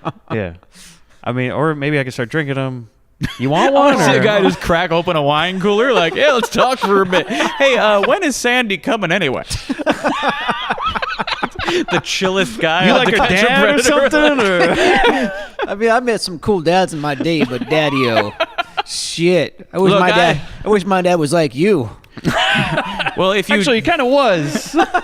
if you do have our emails in front of you, you'll see that I never agreed to any group stuff. You gotta go I outside. specifically said three's not all right with me. Okay, let's abandon this bit now. It's just like it just dawned on me what we're making fun of. Let's just Well, you know, So yeah, he don't like the voodoo smartly draws his weapon. He pulls his gun out. He's like, bullshit, who are you working for? And she goes, him. And there's Sam. yeah, and yeah, he's standing up the top, and he's like, ha ha ha ha ha, and then he shoots him a whole bunch, and he goes, ha ha ha ha. Yeah, the bullets do literally nothing. He doesn't even do like the zombie, wince. He doesn't do like they get like the recoil that happens. But also the guy was like, I shouldn't have loaded with blanks. That's on You know, me. I always thought it was like it's only to scare somebody, and now look who's got egg on their face. You know, damn it. And so she makes him sit down, and she lights. It's like a weird fuse thing, some kind of gunpowder. She's got path. like a little, like a sand rock garden with no rocks. Yeah. But just like a voodoo Yeah. figure. And she's there's a gonna- little sack boy in the middle. Yeah. Little big planet. Yeah. Yeah, it's a voodoo doll of him apparently that she's got in the middle of like some sort of campfire thing. And she explains that when the doll is in flames, you will pick up the knife in front of you and use it on yourself. Which means I guess they didn't have the budget for him to actually be in flames. no. Burning Yeah. alive. Yeah. You gotta work with what you got. And he he's going- responds with, that's crazy. And she goes, no, this is justice. And he's like, I'm not gonna do it. And she's like, yeah, you are. And he's like, I'm not gonna And she's do just it. sitting there all calm, like, you're gonna do it. Yeah, and then he's picking up the knife. He's like, I'm not gonna stab my. Ow! Damn it. Yeah. I'm dead. And then it ends. And so I was now- like, damn, man. Yeah, but how would That's you... a cool scene. It is Yeah. cool. They could have gone further, though. Like, he could have, like, stabbed himself in the throat or put the dagger down his throat or... Well, he No. did the old seppuku. He just kind of went for the easy spot. And I was Yes, like, it's I'm done. kind of boring. It's not a spectacle. Well, Chris, we're gonna I get want some more more. I spectacles. want more. So then Morgan gets oh, I love this. Okay, so Celeste is like, oh look, somebody delivered us a porcelain dish full of something, and she like brings it to the table, and he's The like, new neighbors left us a casserole. he's like, oh yeah, what did Uber Eats bring us today? And I think it's gazpacho. Yeah. she opens it up, and he's like, oh, body parts, And it's Georgie's heart. We got a real My Bloody Valentine Yeah. situation. and he goes, it's great, by the way. It is. And so then Valentine comes to see some doctor, right? So we go to a library, and he's like, this is where we find out that the doctor's like, oh, hey, Valentine, what you doing? You still working the voodoo beat? And he's like, no, I'm on homicide now. I'm like, I'm sorry, wait, whoa, voodoo beat? And he's in a voodoo library. Yeah. He's in like the Voodoo Historical Society of Anytown, USA, which this building apparently was real. It's like a historical building in Texas. Oh, It's awesome. not voodoo. The but, quote Voodoo Museum and Research History Building is in fact the Heights branch of the Houston Public Library. Cool. The building was Voodoo constructed Museum. in 1925. In real life, the building is registered historical trademark or historical landmark Okay. in the state of Texas. That's from IMDb. Oh, okay. So yeah, the doctor's like, oh no, I'm good. The doctor says, yeah, hey, what are you doing here? He's like, look, so I was at this murder scene and I found some slave shackles, and he's like, oh, let me see those. And he picks them up. He's like, oh, definitely zombie. Yeah. Circa zombie. Yeah. And Well, he's just they do like, go over some actual years. Like, this is early 50s or... yeah, 50s. Yeah, well, I meant- 1950s I didn't mean zombie. I didn't mean 19. I mean, like, no, he's like, yeah, 1850s. 1800s. He goes, circa 1800. He sniffs it, gives it a little lick. Yeah. Zombie. Zombie for sure. Vintage. And he's like, oh, do you think so? And he's like, Yeah, it was a good year. Yeah. It's definitely zombie. And he's like, so do you think like that it's zombies that are killing people and everything? He's like, I don't know. Why don't you go take a look? It's a book. And he points towards the books and he's like, all right, I guess I'll get studying.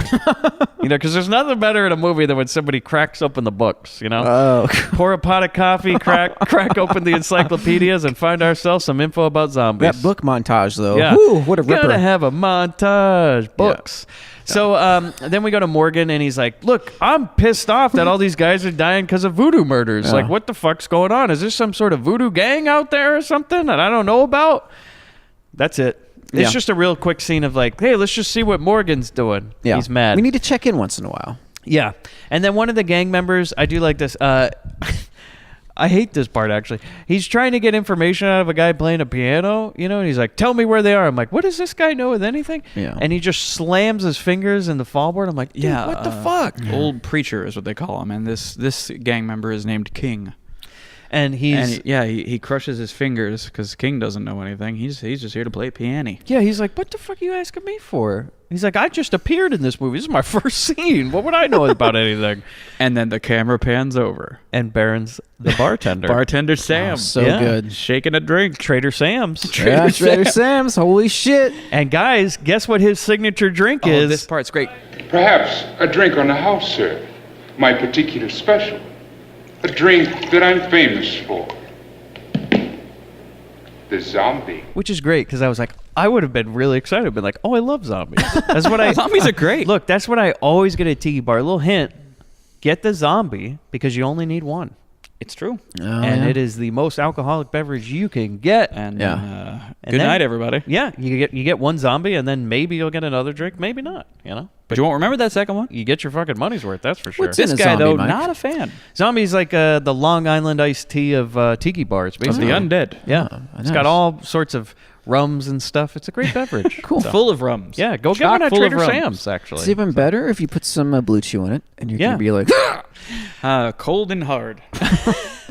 So he orders that zombie. He's like, okay, I'll try some. Oh my God, there's literal zombies now all of a sudden. He doesn't actually order it because he gets offered the zombie, and he very rudely says, Don't choke on it yourself, Sambo.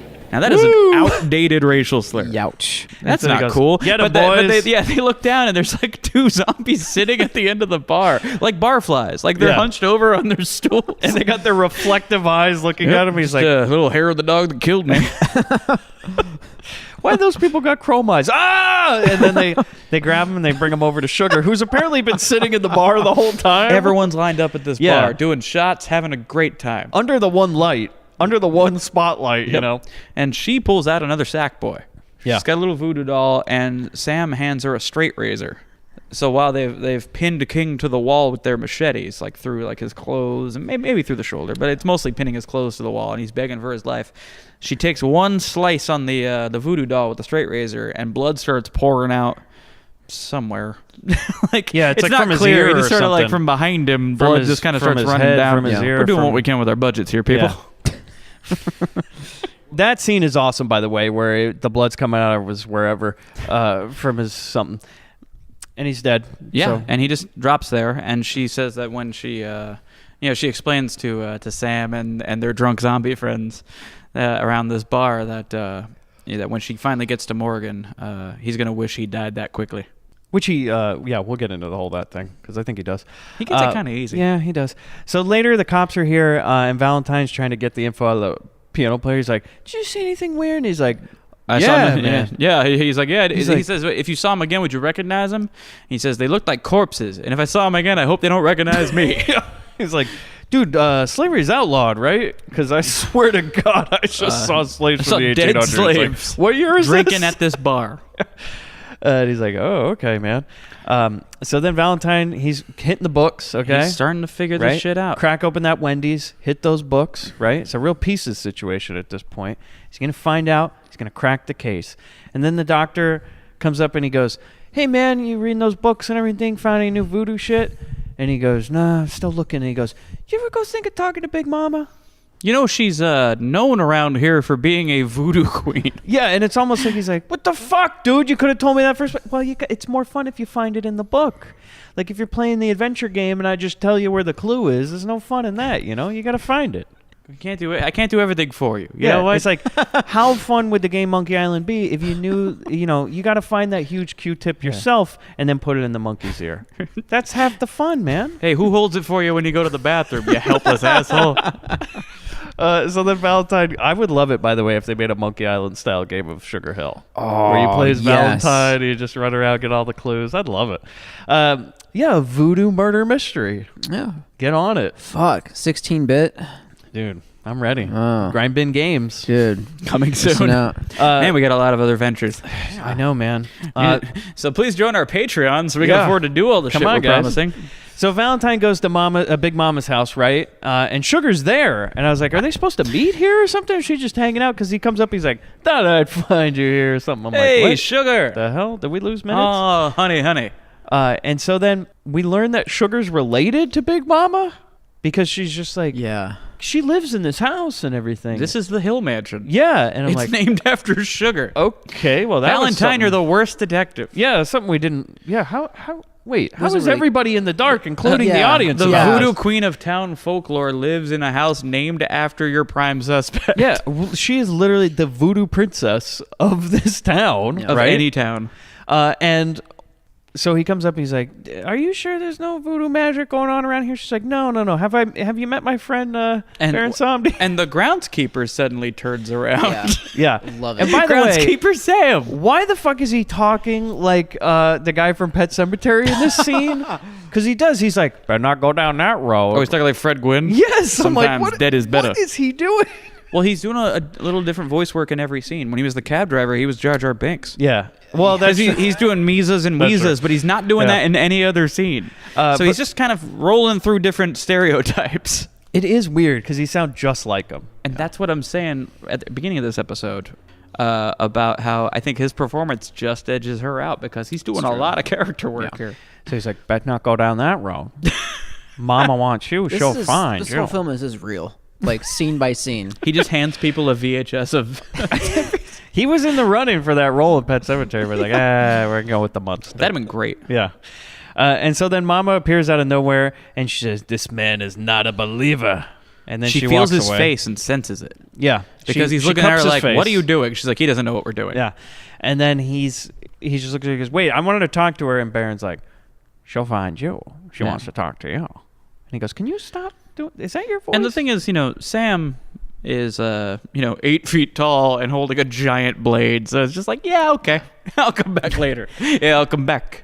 And so then Valentine, he's about to leave, and he goes, "Hey, Sugar, do you believe in zombies?"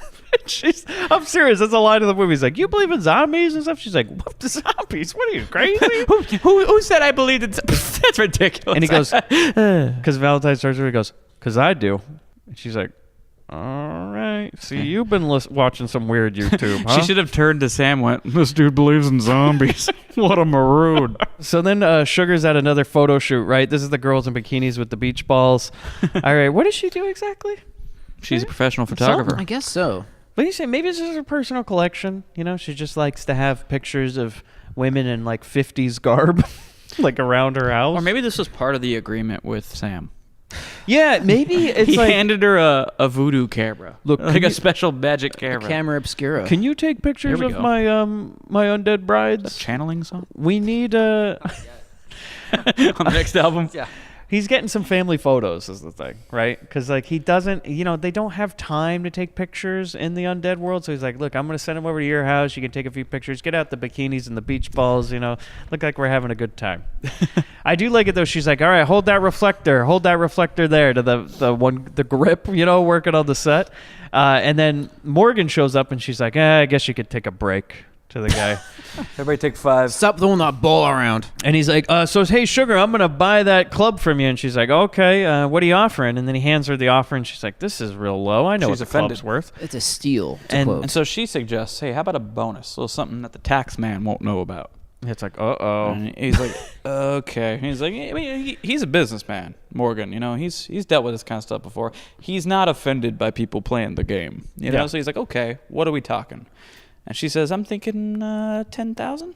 Like, okay. He's like, I would have liked 5 better, but we can do this. I respect this. You got some balls on you, Sugar. And so then Morgan's at his gang hideout, right? Well, she agrees. They're both like, okay, sounds good. So Morgan's at his hideout, and he's like, hey, I need somebody to go deliver 10 grand to Sugar. And this is where we meet Baker. Yeah, Baker, as I just read a cowboy hat. O'Brien was Pigeon Head. Yes. Yeah. Baker is cowboy hat with the giant cigar.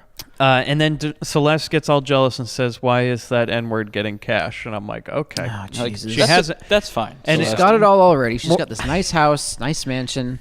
How she get the money? And he's like, Celeste, just so we know, she has a name.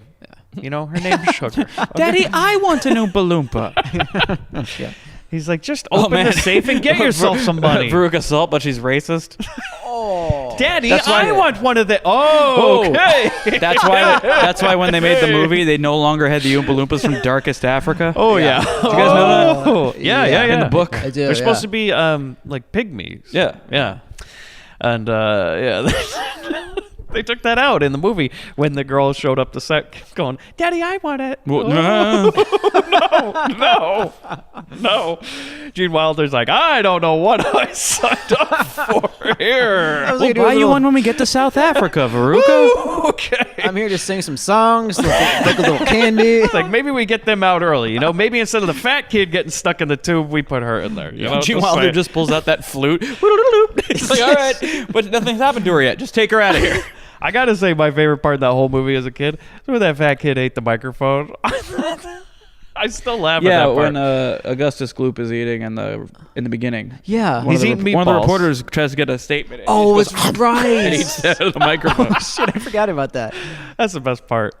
For some reason, that always gets me. Did I ever show you guys my group cosplay I did? You ate a microphone? Or? No, I went to a comic convention as Augustus Gloop. Oh, nice. no. I'll show you after the show. Please tell me you had the tube on. The tube? The tube, like you showed up in the tube, the chocolate tube. Walking around, shimmying around in the plastic tube. Oh man, I should have done that. No, I didn't, but I'll show you guys that with her because we did all the kids.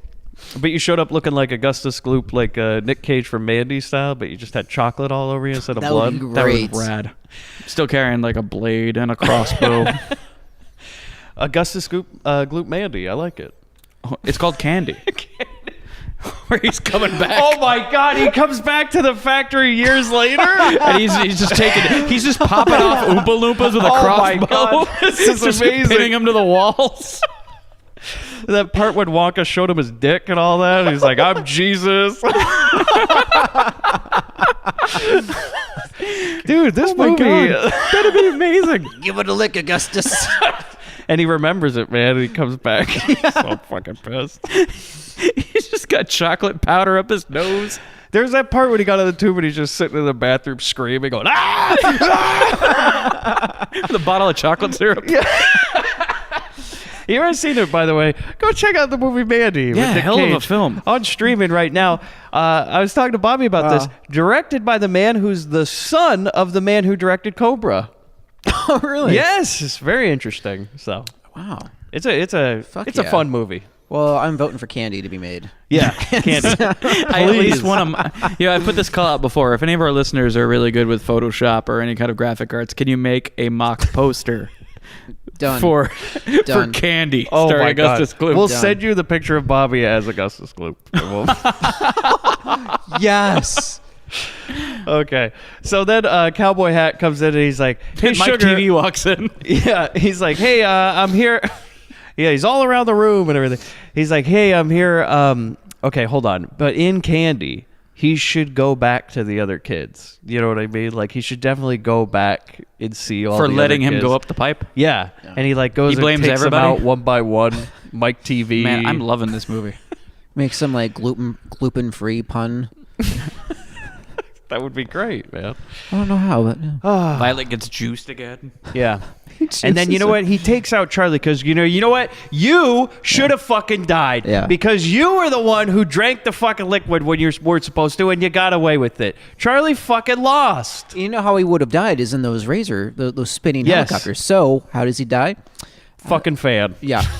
All that's left is a bucket. Look, all I'm saying. Oh hell yes! He throws a fucking bucket on him. Just No, he sets up 2 giant industrial fans and I puts love them on it. a gurney and slowly pushes him in there. And on the other side, He knocks him out with a bucket. yeah. And then he just grabs him in like a big bear hug because Augustus is a big boy. Yeah. And just lifts him up into a fan. look. And that's how he gets. Clips him into a ceiling fan, just screaming, blood showering all over him. It's like one of those straight-to-video movies Oh from the 90s. yeah. Because I don't know about you Yes. guys, but it's always bothered me is that Charlie cheats. Yeah, He fucked up. fucking cheats. Yeah. He also did what he wasn't supposed Well, to do. you see, no, it wasn't about a perfect run. It was about being a better person by the end of it. yeah. But If was he hadn't really? given back the gobstopper, Wonka would have had him killed too. Yeah, but then do you think Wonka walked over later and he goes, "Wait, who drank the bubble liquid? Son of Who a... was in here?" Yeah. Anyway. exactly. You son of a bitch, Charlie Bucket. I loved guy. that Liar. line when he does that. When he just turns and goes, "Charlie, you son of a bitch." Have you guys ever heard that there's like a remix somebody did where it's they made like a dance song using Willy Wonka's Freak Out at the end of that movie. He's going, "Wrong, sir, wrong, you lose." I like this. It's great. So yeah, Cowboy Hat comes in and he's like, "Hey, Sugar, got your cash?" And then he goes, "What?" As this is probably the craziest thing in the whole movie. Somebody.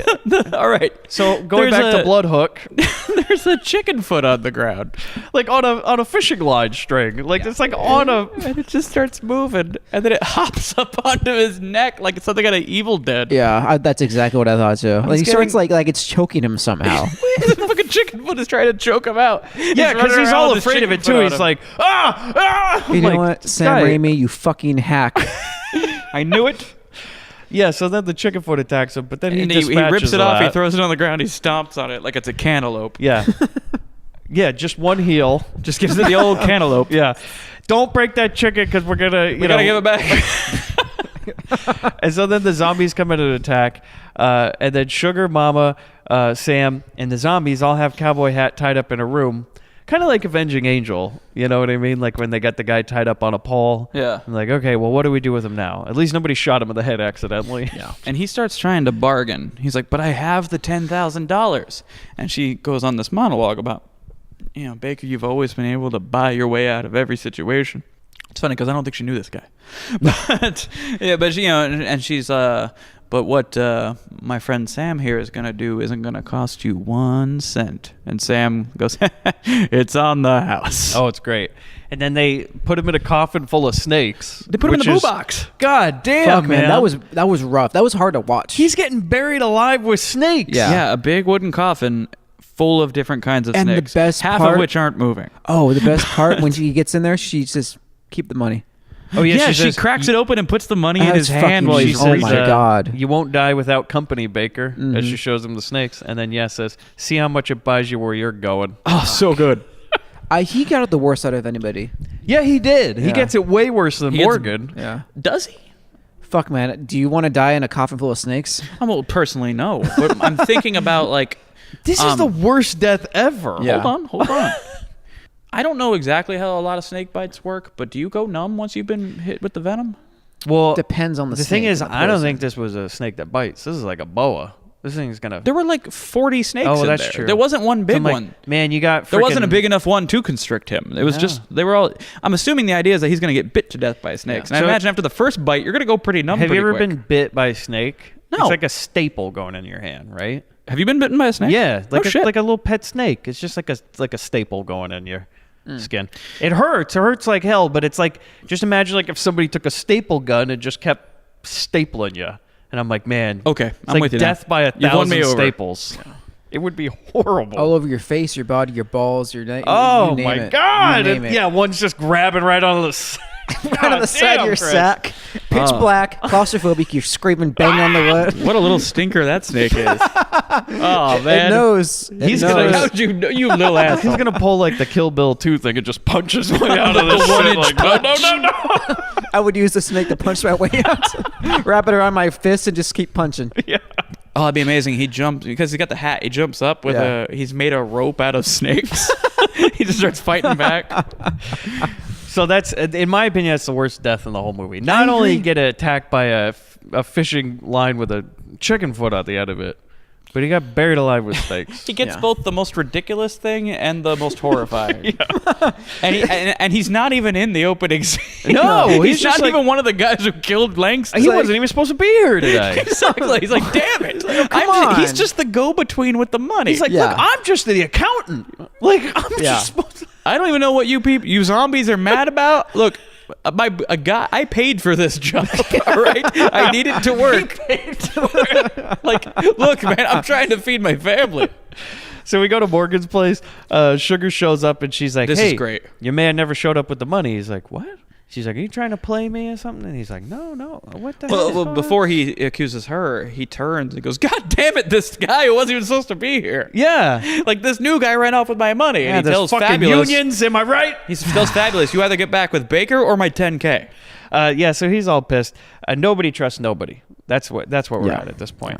So then we just cut to Sugar paying a woman $130 to be a rub tug or something. Oh no, she's paying her. She's like, "Can I be the rub tug lady?" We don't know what she's paying her for yet. Yeah. But she's But making an arrangement with the madam of a massage parlor. Yeah, this Right. is definitely a lady of the night or Yeah. a madam, if you will. She's talking to Right? one of the manhandlers. Yes, and she's like, "Can I be like a And rub she's tug?" like, absolutely not. And she's like, $100? No, 120? Now we're talking. Yeah, she's like, "Okay, Everybody's whatever." got a price. She also has some sort of thing. She's like, "Can I do a backstory about who I was on the phone with?" No. But she does it anyways because she's like, "Oh yeah, he's real busy on the phone or something like that. Here's my movie that's going on." And she's like, "Okay, well in this one I'm going to pay you $130 to leave the scene. Is that okay?" Sure. And then Fabulous shows up again. Finally. Thank But God. the regular receptionist isn't there at the massage parlor, but who is? Oh man, Baron Samedi. Like, are you Rub and Tug receptionist Sam. Baron Rub. Baron Tug? Yeah.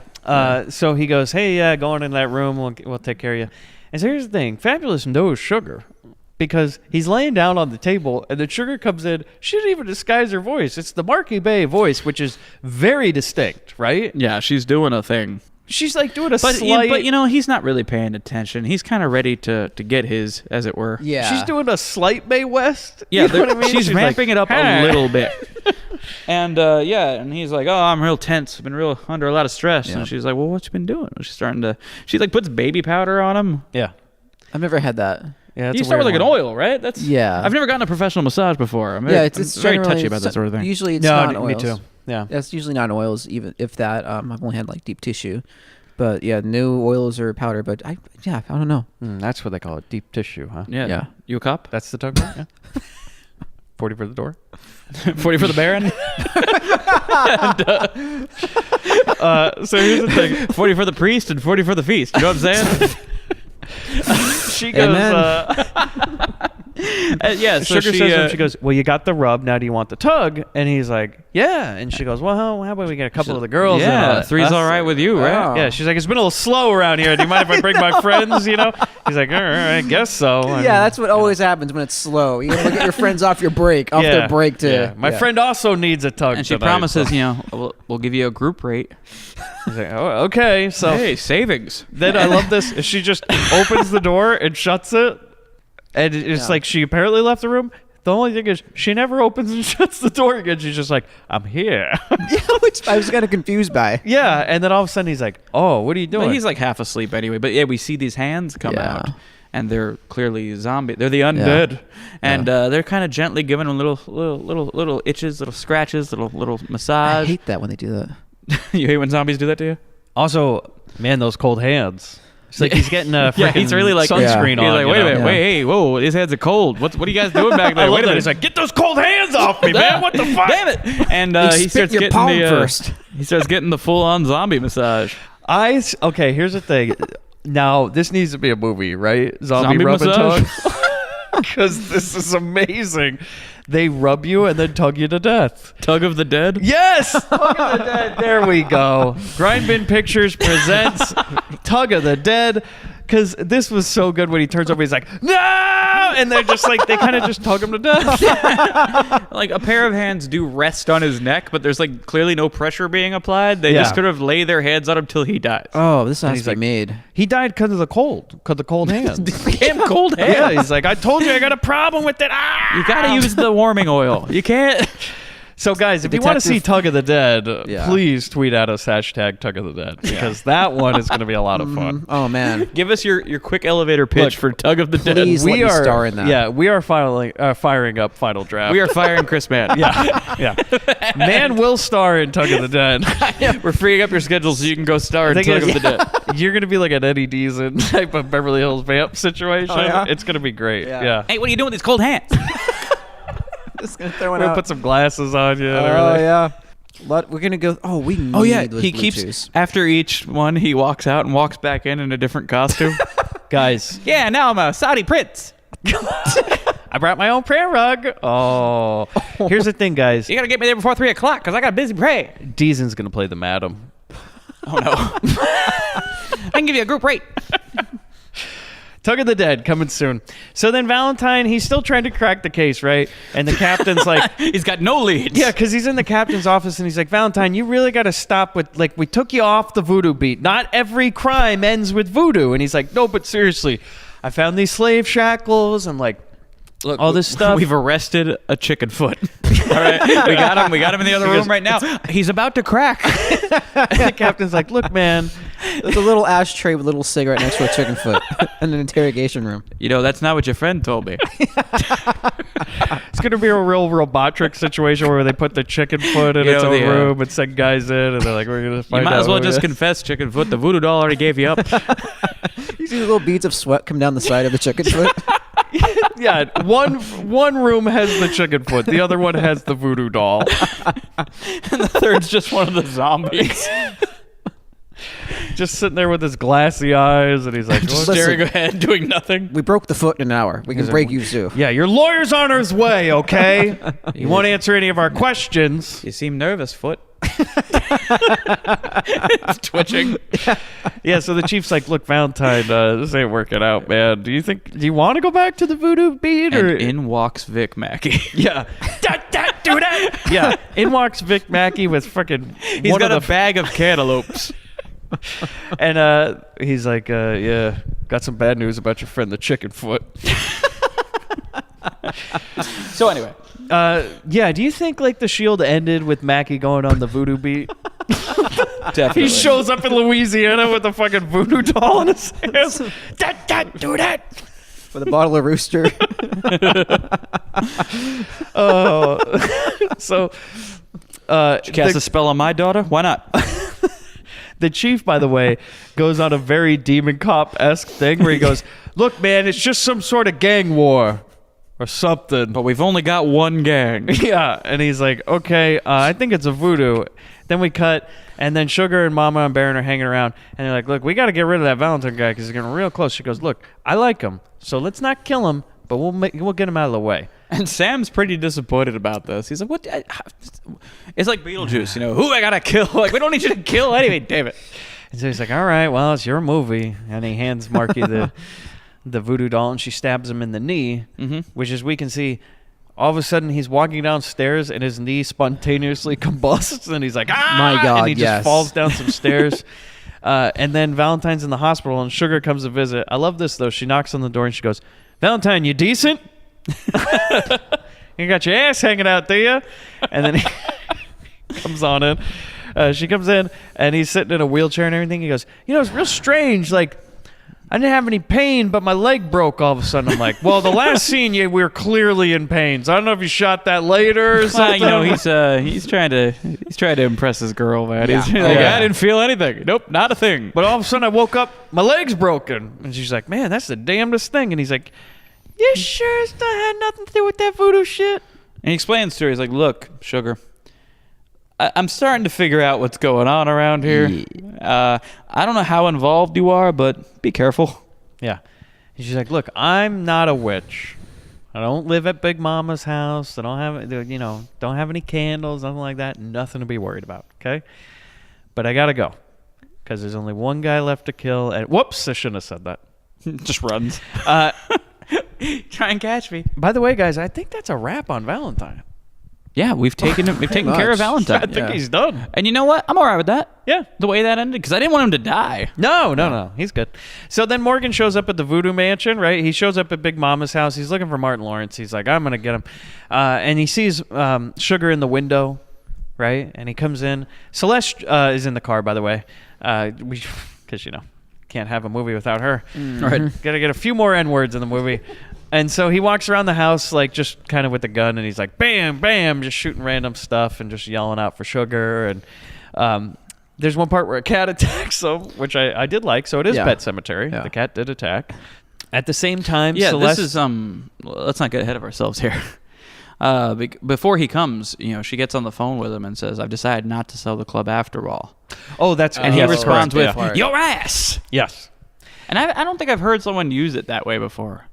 Like, your ass, it's gonna be. Your ass. But I hear, my ass, it's gonna be. Oh, I don't often hear people assign it to someone else's ass. He was it's like you're not like, this is gonna be the best episode of the Grindbin ever, and I'm like, Chris Mann's ass, it is. Or just ended on Chris Mann's ass. Well, I mean, that is where the show is gonna end. Thanks for listening, everybody. Chris Mann's ass, which, by the way, will be featured prominently in Tug of the Dead. That's right. It's if you want to see Chris's cheeks, 1 and 2, they're both going to be depending on how brave the cameraman is that day. The poster is just it's a cartoon drawing of Chris Mann's ass, and there's zombie heads coming in every direction from behind. And grabbing it. There's definitely going to be a part for it. Yeah. When Chris... So Chris... Yeah, it's like the Janet Jackson Rolling Stone, where like her chest is getting cupped by hands. Yes. Only it's Chris Mann's ass, and he's peeking over his shoulder, smirking at the camera. Okay, guys, here it is. Chris is running a rub and tug, okay? And all of a sudden, there's a fire. Oh. And all the workers die. Oh, no. And he rebuilds the rub and tug, but he really misses his crew that he had. They were the best. So he talks to Baron Samdi. And he says, Chris, I got a whole army of undead rub tuggers. But I'm going to need something in return, Chris. Yo ass! And Chris becomes the new bride of Baron Samdi. It ends with me in the bridal gown. Yep. Yeah. I love it, man. I'm in. Tug of the Dead. I'm in. Coming soon. Okay, so zombies attack Celeste in the car. No, hold on. Oh, well, we got to... You're skipping something significant. Oh, okay. You jerk. I'm sorry. So, he gets there and he's looking around. Yeah. And then he comes to a room where Sugar is at a table. Yes. With all of his goons that have been murdered, reanimated, and smiling and waving at him. Oh, yeah. Well, they keep cutting back and forth. And that's when the cat jumps on him. Yes. It sends him flying out the window. Yeah. But that's like the creepiest part of this movie. Yes. You got even the guy who got beheaded has had his head reattached with a scar. It's like it's fucking Hereditary style. Everyone there. Yeah, it's like the dinner scene in Chainsaw. Yeah. You know It's what I mean? Yeah, I thought about that too. And which in fact Sally Harvesty gets out of there by jumping through a window. This was really cool.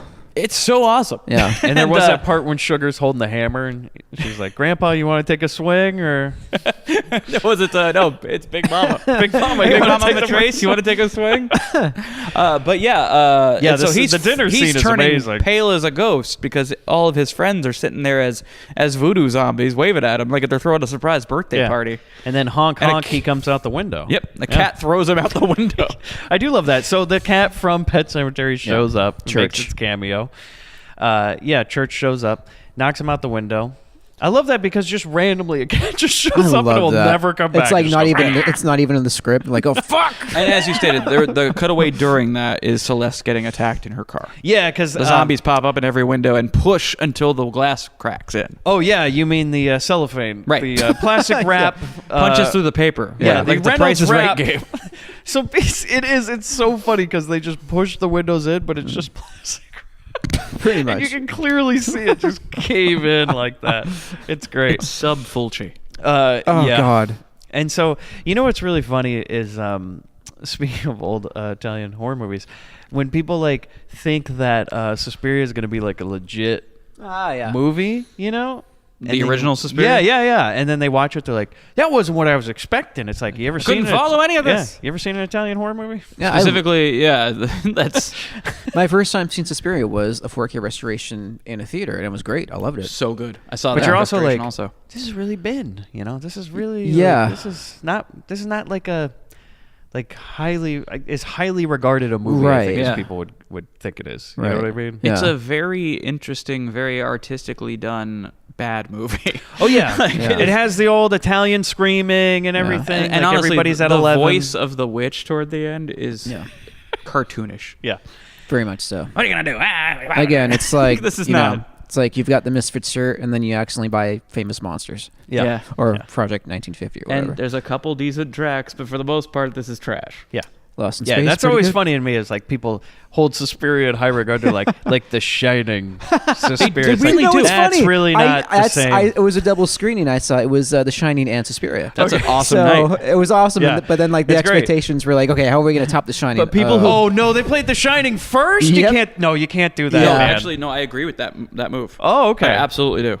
You do the weirder one second. Yeah. It's later in the night. People, when you get a little tired, you get a little loopy, a little punchy, you're going to enjoy the Stranger movie more. That's very true. Every We time did. I do, once a month, a friend of mine invites me over to curate for like a obscure movie night. I play a lot of bin-worthy movies, some actual bin films, and I always put the crazier one on second.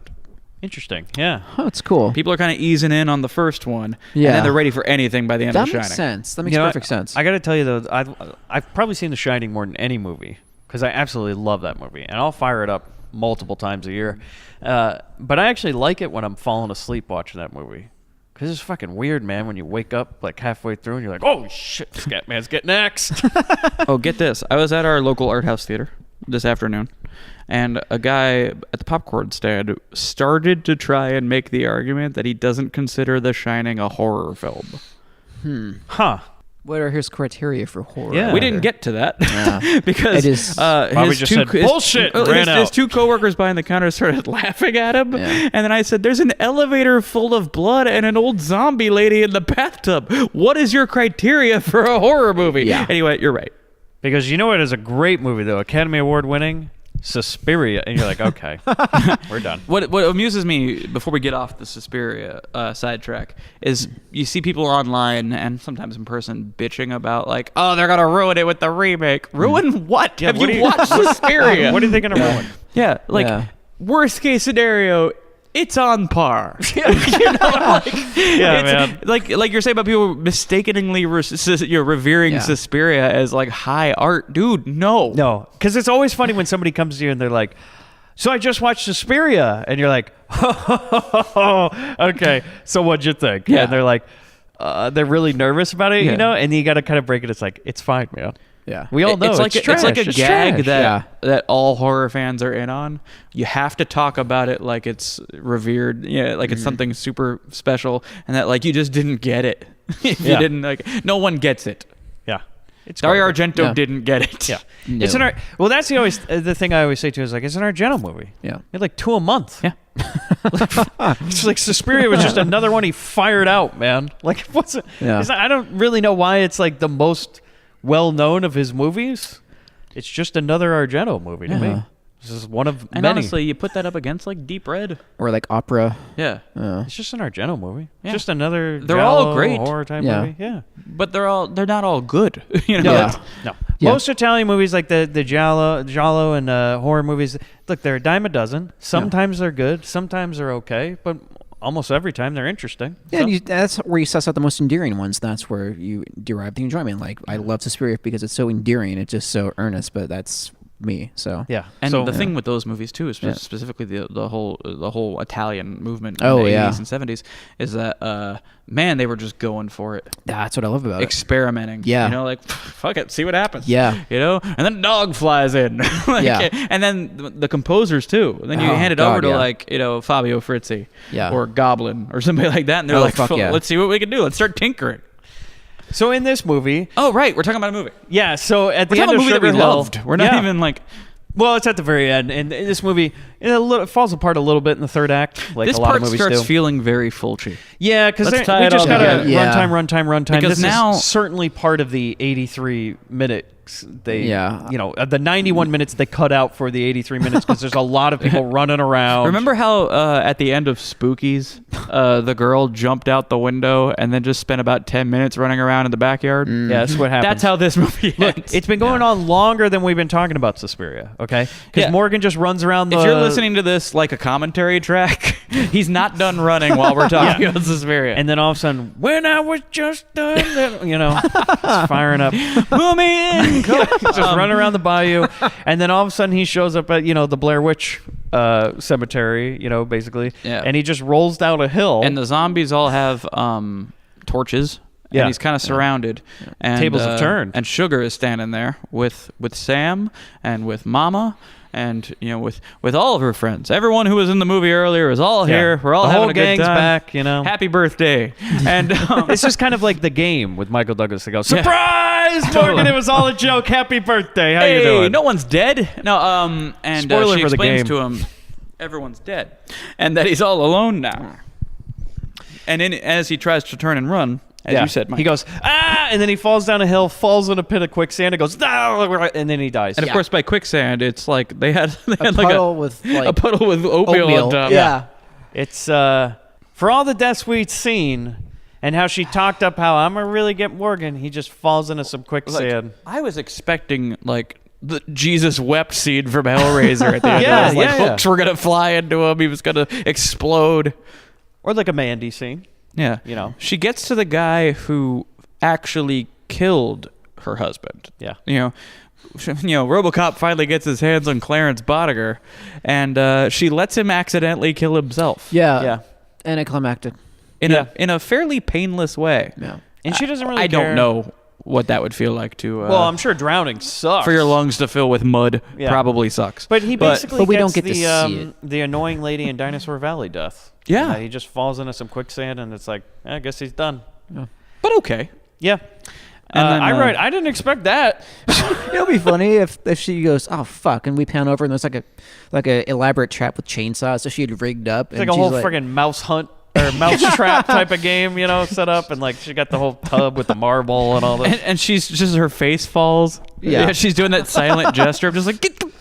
And she looks over at Baron, and he just kind of goes. He gives her a nod, and she just grabs one of his zombies and throws him into it. So they've killed everyone except for Celeste. Oh no! Uh-oh. Looks like those Baron bad explains to her, words. he's like, "Well, woman, you've destroyed them all nicely, neatly, and superbly, and now we're getting down to brass tacks here. Time for my payment." And he goes, "I would have really liked you, Yeah. but I'll take this racist white lady instead." Something pretty satisfying about getting to put the screws to her. Yeah. And he picks her up like he's carrying her through the threshold on their wedding night. He goes, and then just disappears in the fog machine. Yeah. And just before he does that, he hands her his voodoo pimp cane. Yeah, it's Like a the gift. Predator giving Danny Glover the old gun. He's like, you fought well. Yeah. Yeah, and then he laughs, walks into the fog machine, purple light, And then she from the looks over at Disneyland Mama. ride, and She looks over at Mama and goes, "It's over now, Mama." And then supernatural voodoo woman. Yeah. Play it. We party on out. So recommendations? Oh, absolutely, through the roof. Yeah, it's a fantastic movie. Strong like a voodoo drum. I would Don't think we happily can see this do in it theaters. justice, to be honest. It's That we can do it justice? Hell no. Y'all gotta watch No. this. You have to It's go watch very good. Tug of the Dead. Yes. Tug of the Dead. To prepare for Tug of the Dead, you should watch this. Yeah. So hey, here's the problem though. If we did a double feature, I think Tug of the Dead would go second. Yeah, I think Because you're it's right. certainly It not going has to be to. better than this. You need to set a precedence. Yeah. So guys, we all recommend it. But do you hear that sound? You hear those voodoo drums? Yes. Bobby, go ahead. Yeah, I well, think hold I- on. Let's say, how do you think Bobby and DeVito fit in the world of Sugar Hill? Bobby. Oh, I think it's pretty simple, actually. I think that when the good Baron returns to one of his 7 jobs, he gets a phone call asking if they still have that special on the cold hands massage. And then here's outside. I love it. Yeah, that's exactly where I was going. It was like, it's a rub and tug. Like, where else in this movie are Bobby and DeVito going to show up? And you know who'd be fine with a zombie rub and tug? Oh, yeah. With a Tug of the Dead? Bobby. Oh, yeah. Wouldn't care. No. Yeah, I You know, think it's all the same to him. I could definitely see them rolling up in front of that rub tug. Yeah. And be like, hey, this place is real special, Bobby. this cold hand special. Have you ever tried the cold hands? You know what? Pizza's just as good cold. You know what else is probably just as good cold? I'm just saying, Bobby. But I feel like Bobby would lay down, and he'd go like, "Oh, it's cold." and they all of a sudden they come out. They're like, "He's already done." Do we get a cheaper rate? Nope, group discount. Yeah, they had to squeegee the ceiling. So let's come with another one. Maybe in the beginning, they would definitely see they just got to town, Anytown, USA, apparently on the bayou, right? Let's just say it's Louisiana or Texas, because apparently they filmed this outside of Houston, which I don't think is anywhere near a swamp. But okay, I didn't know Houston was known for its voodoo. But what do I know? I've never been to Houston, so I'll find out. I'm heading to Texas the week of Halloween. So Houston? I'm doing Austin and San Antonio, but I'm gonna ask around, see if anybody knows. Houston's only 8 hours from there, so. If you go to San Antonio, look for the Corova Bar. It's a Stanley Kubrick themed bar that we played several times. They're really cool t-shirts. Yes, that is really cool. Chris has a shirt. I'm gonna need you to message that to me later, so I don't forget. Check out the Isn't Corova. it like the Milk Bar or something? Yeah. Yeah. Cool. They got like the actual statues like lying throughout the walls. It's a real horror show. So I feel like Yeah. they would definitely get to town to see that whole chicken throat slit show and everything like that. Oh, they're definitely hitting Club Haiti for the show? I think this town's a little fast for us to, I don't really know about any of this, huh? And he's like, no, Bobby, trust me. The reptiles way. Cold And hands. then all of a sudden he goes, like, they're like, the real reason they came to town, though, to show up at Big Mama's house. And Bobby comes in and goes, Mama, Mama, Mama. And she's like, oh, you're a true believer now. She takes him out to the Blair Witch Cemetery and everything. They call on Baron Samdi. And he's like, well, what do you want, boy? He goes, I really like this girl, Sally Jackson. And I'm wondering, can we use any sort of voodoo magic to get her on my side? And he goes, sure, son. Straight as an arrow. Straight as an arrow. And then all of a sudden, the straight arrow is made. Oh my God! And that's how he goes back to Malibu. And that's how he can afford a fucking van on a car wash salary. Oh my That's God! exactly Perfect how sense. he. Wow, That's fantastic. Voodoo bucks. He gets it with voodoo dollars. We are always wondering, Yeah. how could Bobby afford the van? He couldn't. Baron Samdi did. And at the end, that's why he almost died. Because it was a cursed fucking van, man. Yeah. And don't worry, at the end of the movie, the whole reason he went with Tina, the whole reason he went with that really annoying lady that hated him, because that was his price. He had to get Baron a new wife. Yeah. And if ever there were two characters not above paying for a job. So thanks again for joining us on another episode of The Grindbin. You can find us at grindhousefilm.com, Twitter at grindpod, Facebook, The Grindbin Podcast, Instagram, The Grindbin Podcast. Check us out on Patreon. Yeah, $2 a month. You can get bonus A episodes. lot of bonus content. We got some good stuff coming up for October. Yes, we do. And we're finally going to Spooky record bonus our content. commentary very soon for The Van. Oh. Which now we know the Van prequel for sure. Yeah. Starts in the bayou. Wow. Ends in Malibu. Our flagship show. Damn. The mothership, if you Holy will. shit. So you guys got anything else to add? Nope. I got nothing. Mm-mm. You want to give us a last line? No. Bobby, loosen the grip. Loosen the grip.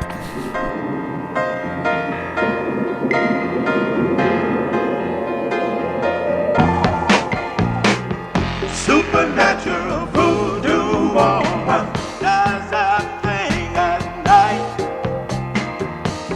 Supernatural voodoo woman do her own and you won't see the light. You won't see the light, no. She says, spread the word to the people. Tell them that it's not too late, but they must take this chance to do the dance of love and celebrate the death of pain. Celebrate the death of pain. Celebrate the death of pain. Supernatural voodoo woman does a thing at night. Supernatural.